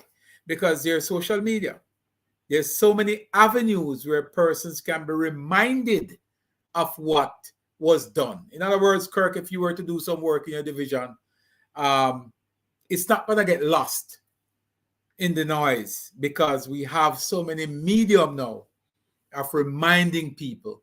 So people's mind are always connected to the reality. However, there is a challenge out there, because you have a propaganda machine that is oiled and ready. And every political party must be prepared to deal with it. This is a global crisis. Yes. Artificial intelligence that is being utilized by the PNP. And I say it without any apologies, because I think they are using AI to create a lot of those fake communication out there. It's a challenge. It's a global challenge. It's not just in Jamaica. It's in other countries. Hey, Chopper, I want to yes. Chopper, opportunity. Firstly, my political teacher is actually the great J.C. Hutchinson, and sometimes, when I learn from him, it's not what he would say to me, but it's a thing that he doesn't say, and that's one. And I have the utmost respect for him, and I want to big him up every chance I get. Secondly, I can't leave here tonight and without bigging up the Jamaica Labour Party bloggers. They make a lot of sacrifices, and I think they should get more recognition from our beloved party. I don't know if this is what I'm picking up, right? Because you will always hear the grumblings on the ground, whether it's true or not, but that's the reality on the ground from the bloggers. And thirdly,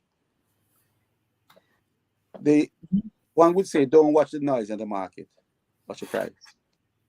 And a lot of these things that you're talking about, the propaganda of Chopper, yes, when they come out, a lot of our own labor rights are the first one to believe it. Mm-hmm. And then we get discouraged, demotivated, de-energized, right? And that is what it was meant to do. Mm-hmm. What we need to do, if it comes out, don't believe it. Continue full speed ahead. Because one thing I know for a fact, PNP don't love Jamaica. PNP only love themselves. And anything that the party, this administration comes out, if the PNP agree with it, scrap it. Good for Jamaica. That's my mantra, right? Yes, man. Good for Jamaica. But any policy or anything that this administration come with, and the PNP I say no, full speed run with ahead. it. Run with it. Ahead. Run with it. Run with it. Yes. I share those sentiments. PNP love Jamaica. So to all my labor rights colleagues and friends and family, don't watch the noise in the market. Don't listen to the propaganda, right? It is meant to discourage us, right? And divide us, not discourage us, but divide us also. Because when one hears the negative news and the propaganda and you take it to another one and go tell them, it may cause war, then you can have division. So all we need to do is just listen to our Prime Minister, listen to our labor right leaders, whichever level they are, right? And just go full speed ahead and believe in Andrew Holness, believe in the party, and this is the only party and government that means Jamaica good, not the PNP. Well, I can't help but endorse that. I think you have said it very well. Again, let me say thank you to Kirk for coming through, and let me also say thank you to Valdino Peng, who is at the Silo Division. These two gentlemen forms part of the able Northeast St. Elizabeth team led by Delroy Gary Slowly. First time MP, doing an excellent job if you ask me. And we're looking forward to him hopefully getting a second term. I've listened to Zalika Jess, and she spoke about some things. I couldn't decipher, I couldn't remove from what she was saying any new issue that has not been addressed or is being actioned by the sitting member of parliament. And when you find an opponent coming in and cannot find something new to champion, it means that the incumbent would have circled the wagon in terms of covering all the bases and is moving in the right direction. Kirk, thank you so much, my brother. All right, thank you. Look forward to inviting you here again. I'm going to give you the last word. Go ahead. Well, Chapa, this division here is not an easy division to win. It's a lot of work, and we've been putting in the work. A lot of resources, human capital, you name it, right? And the constituents of Bracewood Division, they have full confidence of my leadership. We are a family. Most of my constituents, I can just walk into their homes. Sometimes if I'm there, they may have some issues. I'm getting involved as if I'm a mediator, whether it's family, our friends, or a community squabble, you know what I mean? So I am loved by the people. I'm connected to the people. I love the people, you know, and a lot of times we eat together, we drink together, we play together, we laugh together, you know, and for that, right, I cannot turn my back on this division, and I will not allow the PNP to take over and continue the neglect that they have been doing over the years.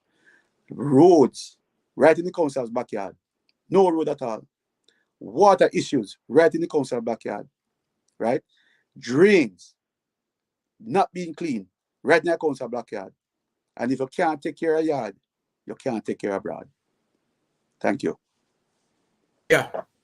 Fully endorsed, Kirk. Thank you so much. And we will have you back on again very soon. So thank you. Folks, that was Kirk Rodney, the council caretaker for the Bracewood Division in Northeast St. Elizabeth. We're glad we could have add him to the program and get his perspective. We look forward to our next program. Hopefully we can get my brother Chris Williams, the sitting council for the Santa Cruz Division, my counselor, Chris Williams, and Mr. Mitch from over there in Balaclava, so they can give us their perspective. And hopefully we can get the privilege of talking to the big man himself, Mr. Slowly. A good one-on-one with Mr. Slowly would be worth it. So we're going to invite him in so we can sit and talk about some of the work that he's been doing in Northeast St. Elizabeth and some of the work that is slated to come. Maxine, good to see you. Grace, good to see you. Mario, you're still here. Good to see you, Mario. Sheldon and Kenroy, Thomas. Lots of folks, 150 of you deep. Please go ahead and share the program. We're going to hear for a little while more. Share the program. Tell a friend, please, that we're live. If you guys share it, we'll reach the people we want to reach. We are hoping that we can get the numbers so we can get people over here so we can have good conversation and we can share our political teachings and ideology to as much Jamaican as possible. But it's not going to be left up to me alone. I can come here and bring the guests on and we can have a good discussion. But the ball is always in your court, guys, to share the program and to spread the word all over. Val Rose, I see you, my dear. Anjo, I see you as well. Mia, I see you as well. You guys have been great without any promo, and you guys are on in numbers. We appreciate it. We don't take it for granted because you could have gone over on the other side to go get your partner draw, like a lot of the labor rights have been doing recently. They're spending time over one part, one corner around. So when they should be here to support our platform and to contribute to the conversation, the political conversation that we have here. So the persons who are here, I salute you all because you have choices and you chose to be here. Daniel McFarlane, my friend over there in Eastern Portland, big up yourself. Brenda Richardson, big up yourself. Kevin Dixon, big up yourself. Good to see you guys, man. Happy that you guys have joined us. And we are having a good time. Again, to Valdino, enough respect for coming through. And again, to Kirk Rodney, enough respect for coming through. Gail, big up yourself. Patroy, Patrice, big up yourself. And all the others, members of the Chopping Block family. JJ Mack, big up yourself. Good to see you all. There is a long conversation out there where folks sometimes, have these discussions about election and if an election were to be called. And, I just had a very somewhat heated conversation with some of my friends who were trying to convince others that, if an election were to be called, the possibility of us losing an election or losing a local government election is there. And I ask my audience here, Paul Lewin, big up yourself. If a local government election were to be called today, tell me one, not two, not three, just one parish council that is being held by the Jamaica Labour Party today that we would lose to the PNP. And without any solicitation, I'll give you my answer. Not a single one. There's not a single parish council that is today held by the Jamaica Labour Party that if a local government election were to be called, the PNP would win it. Not one. And I won't stop there. I say to you also that if a local were to be called, there is at least 3 local government parish council that is being held by the PNP that has a very high possibility of those 3 coming over to the JLP. So sometimes I wonder why people are upset. I'm not going to go into details of my discussion earlier because that might just send the PNP in a different direction. I want them to stay on the trajectory they're on. I want them to sit there and continue to believe that political propaganda is going to work. It's not going to work. The Jamaican people are smarter. Jamaican people have history as their guide. The Jamaican people is more informed today. And yes, we're not where we need to be, but I will tell you that the Jamaican people are much more informed today than they were 10 years ago. There's more access to information today So some of the things that you could do a few years ago and get away with it, you cannot do it today because they're going to call you out and they're going to remind you. So, I know that the atmosphere sometimes out there is tense. I know people are out there saying all kinds of things, and sometimes labor rights get a little jittery. But stay focused, guys. If you look at some of the things that have been done within the last 2 years, or let's go back from 2016 till now, and if you were to look at some of the things that the Jamaica Labour Party government has done, you would say to yourself, it is impossible for us to lose an election. But might I remind you that in 1967 to 72, those are my favorite periods. Why is 67 to 72 such an important period to me that I've always spoken about it?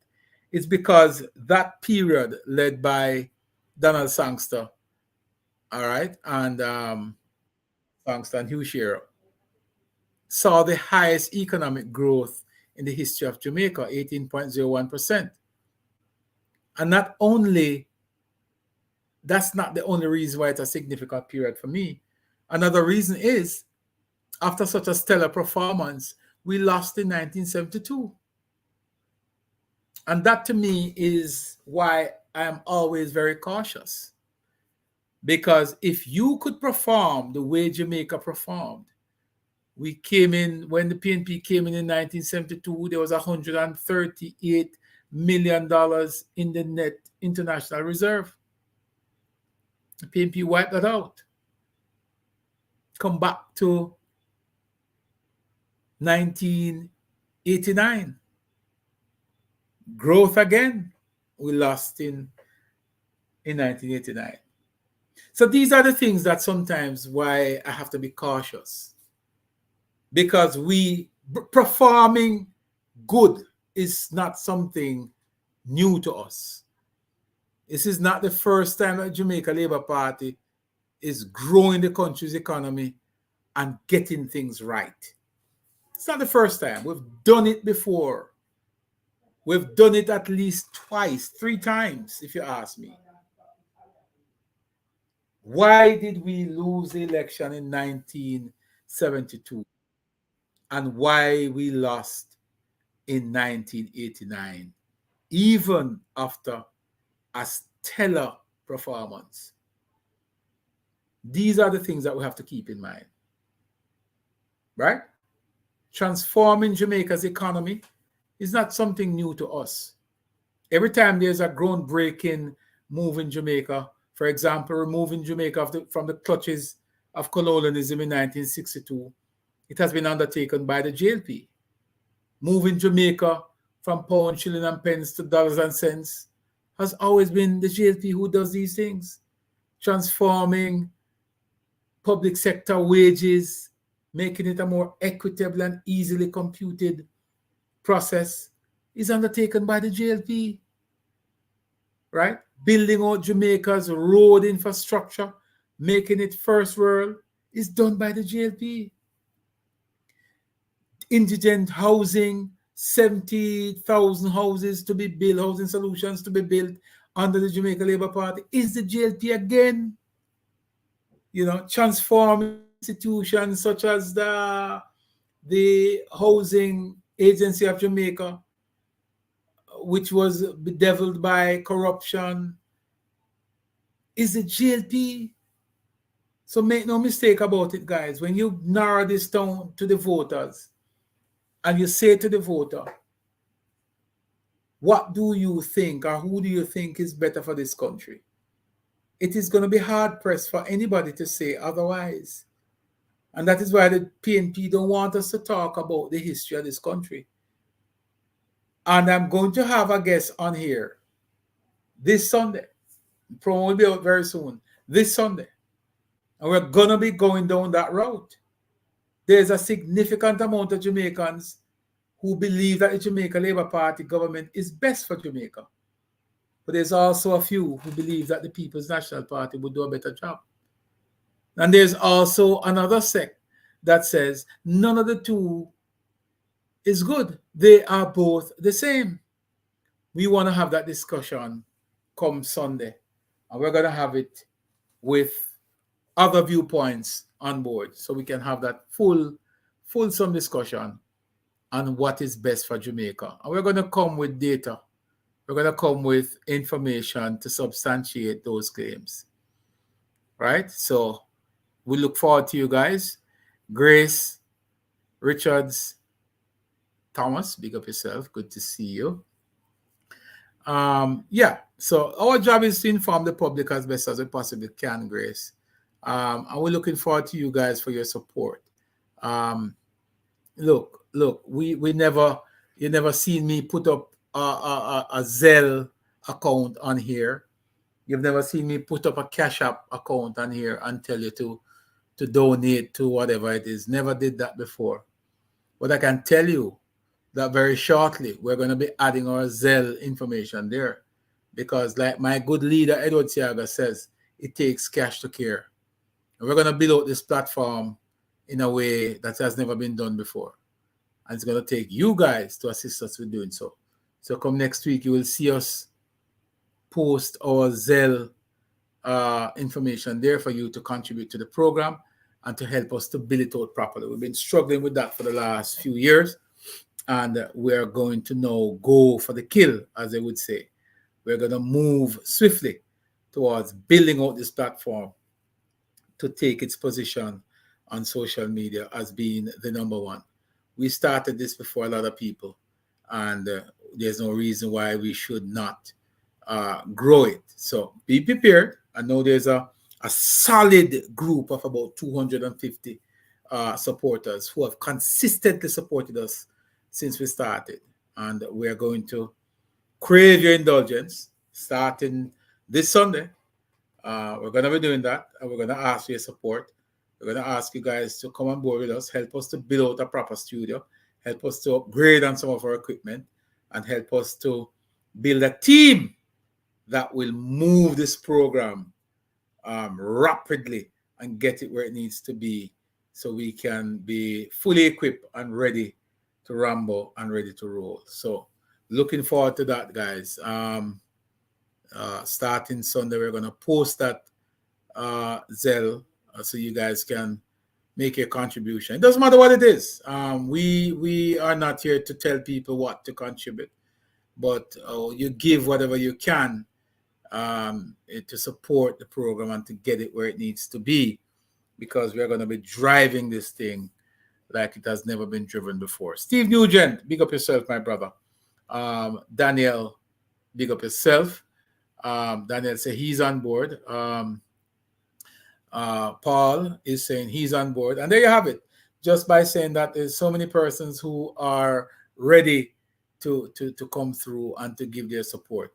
So we're going to crave your indulgence, guys. Next week, come Sunday, we're going to putting up that. We're going to put that together. We don't have one now because obviously we weren't doing that, but we will have to get our thing together so we can put that up there and we can get some support so we can build out this entire thing we have here. You know, we have a huge studio space here.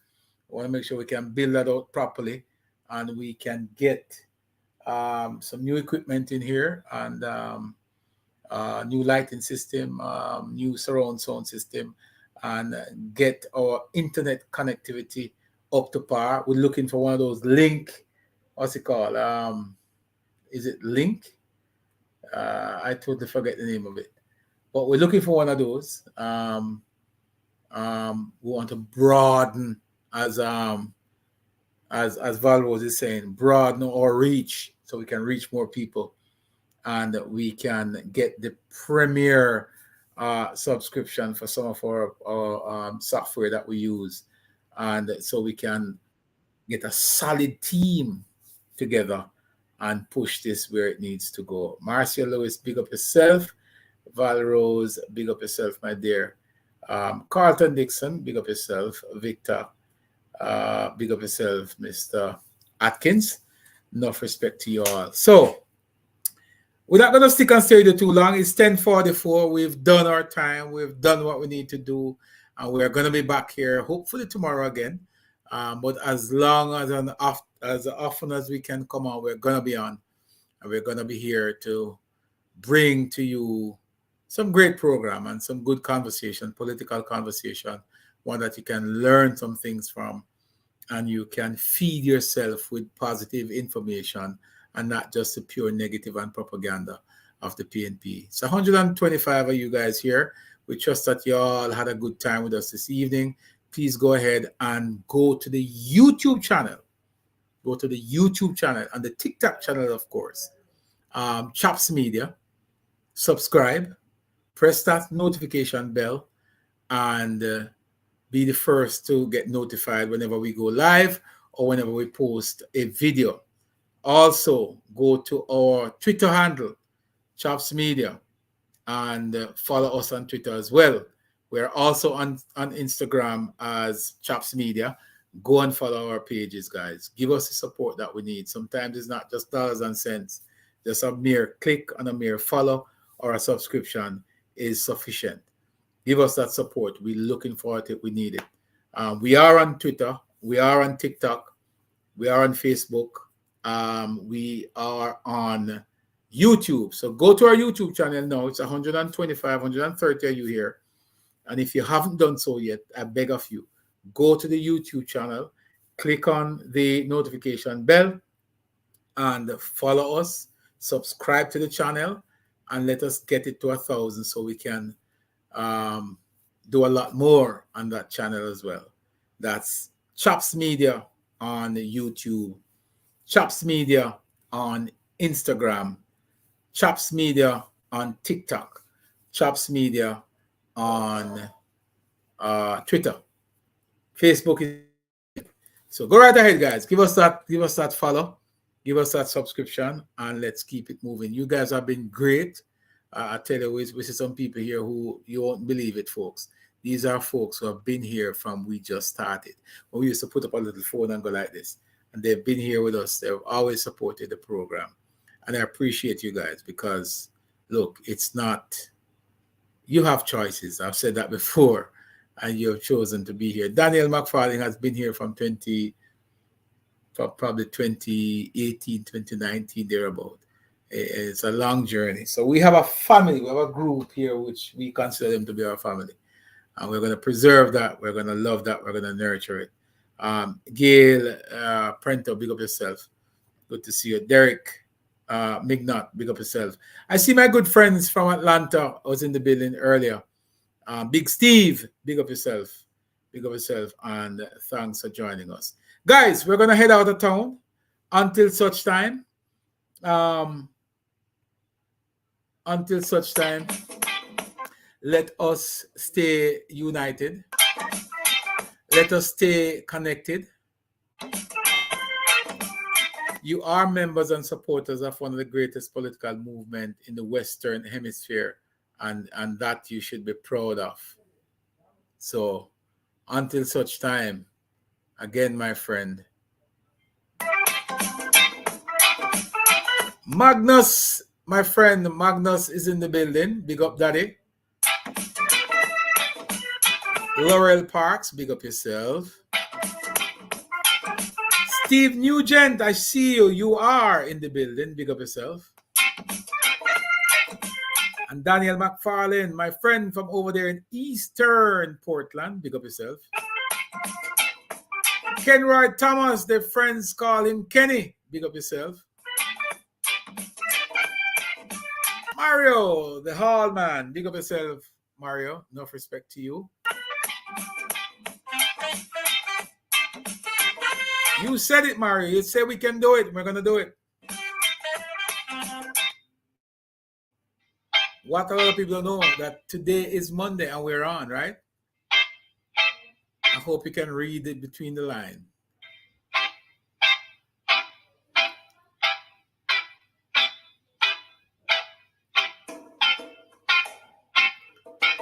It's going to be Wednesday again before we go live. But the big show is going to be on Sunday. So tune in, huh? And get yourself prepared and ready to support the movement. Until such time, I say to you, peace, love, And just a brief reminder, guys, today is the 19th of June and a very significant day for us. And please, guys, I want you to go to your Google and look up this and tweet about it, post about it. But today, the 19th of June, is the anniversary of the state of emergency that was declared in 1976.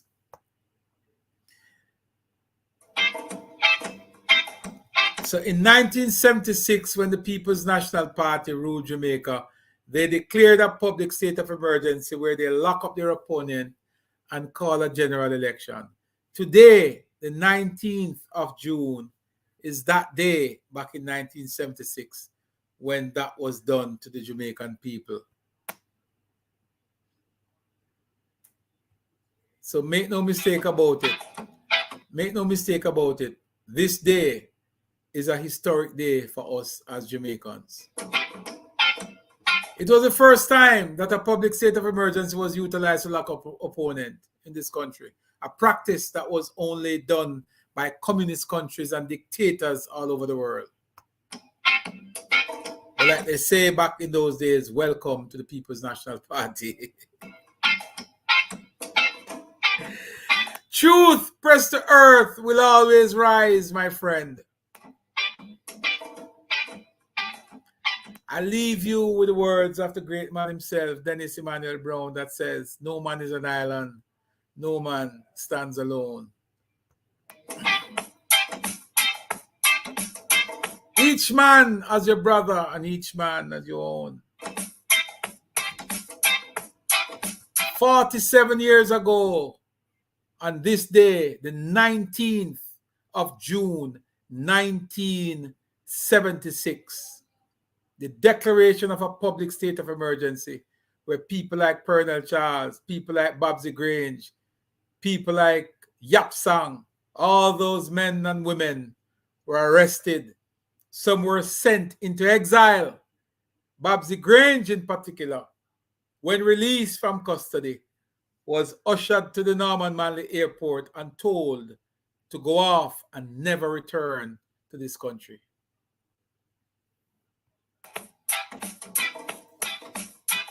Until this day, the 19th of June, 2023, the People's National Party has not paid the political price for what they did in 1976. These are the same people who masquerade and run around in Jamaica talking about they want to lead us. Let's not forget, the 19th of June, 1976, on this day, the People's National Party declared a public state of emergency, lock up party workers, call a general election, and won. Practices that was only done by dictatorship and communist regime. So make sure you remember those dates. A very important date in the history of Jamaica. George Moorhead, I'll never forget him, Sir Winston. George Moorhead, yes. Had an amputated leg while I was going to Lacovia Primary School. Never forget him, my brother.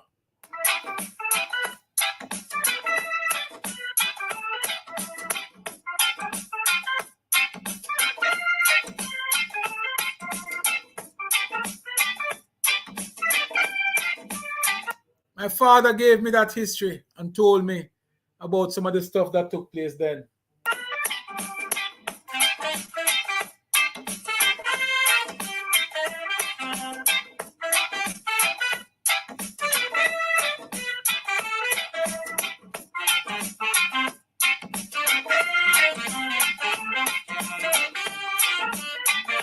Yes, Camille, it's a very, very painful memory, but it's something that we need to remind ourselves of. A lot of Jamaicans don't understand what took place then. Think about all the party workers that you have today. some of those party workers were arrested, kept into red fence at Upper Camp. They had a red fence created at Stets in St. Elizabeth. If I'm not mistaken, persons like J.C. Hutchinson was held there.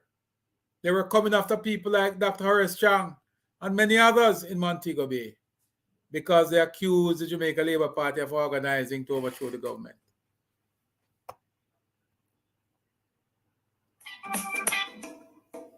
This is not a day for us to take lightly. And I'm sorry when we started the program today, I never pay homage to those who suffered under the hands of the PNP back in 1976. Babsy Grange's story is a story that has never been told or has not been told. Babsy Grange was one of those who was held by the PNP under the public state of emergency, and when released was told that she had to go in exile. She was forced to leave this country, the country of her birth, and was told to go and live in Canada. Only in apartheid South Africa, where Desmond Tutu, Nelson Mandela, and folks like them were asked to leave their country because of political persecution. One would have never thought that stuff like that could happen in a country such as Jamaica. Well, yes, it did. There were party workers who were arrested by 8 o'clock the morning of the election and were only released at the close of polls. What that meant is that the state of public emergency, while it was called to suggest that the intention of it was to stem an upsurge in crime and violence, no such crime and violence could have been identified. But we know that the political opponent to the People's National Party at the time, the Jamaica Labour Party, their operative, their organizers, their party workers, their leadership was targeted. Sir Florizel Glasspool at the time was the Governor General who signed the order to declare the public state of emergency. And he said to then Michael Manley, and that is why Sir Florizel moved away from the PNP and denounced that political party. He never joined the Jamaica Labour Party, but he publicly denounced the PNP. He was asked to sign that public state of emergency document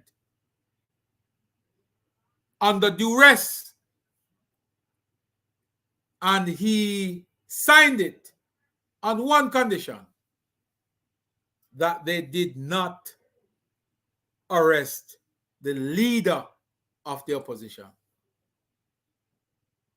The only person that would have been spared from that series of arrests was the leader of the opposition, simply because when the Governor General at the time was asked to sign the document that gives the police the powers, he said he will sign on one condition, that the leader of the Jamaica Labour Party, the man himself, Edward Philip George Siaga, that he should not be arrested. And it is on that basis that Sir Florizel signed those documents. And these are some things that Labourites ought to know. These things happen on this day, the 19th of June, 1976. A significant period in Jamaica's history. A period that every Jamaican should know. Every student in school should know. A public state of emergency where you lock up your opponent. These things are practiced only in communist countries such as Russia North Korea, dictatorship like China. But no, it happened right here in Jamaica. So make no mistake about it. Some people are flirting with the devil and they don't even know it. Winston, my friend Paul, big up yourself. Orlando Peters, big up yourself. Donald, big up yourself. Joan, big up yourself. Big up yourself. Good to see you guys. Thank you again. Peace. And I'm out.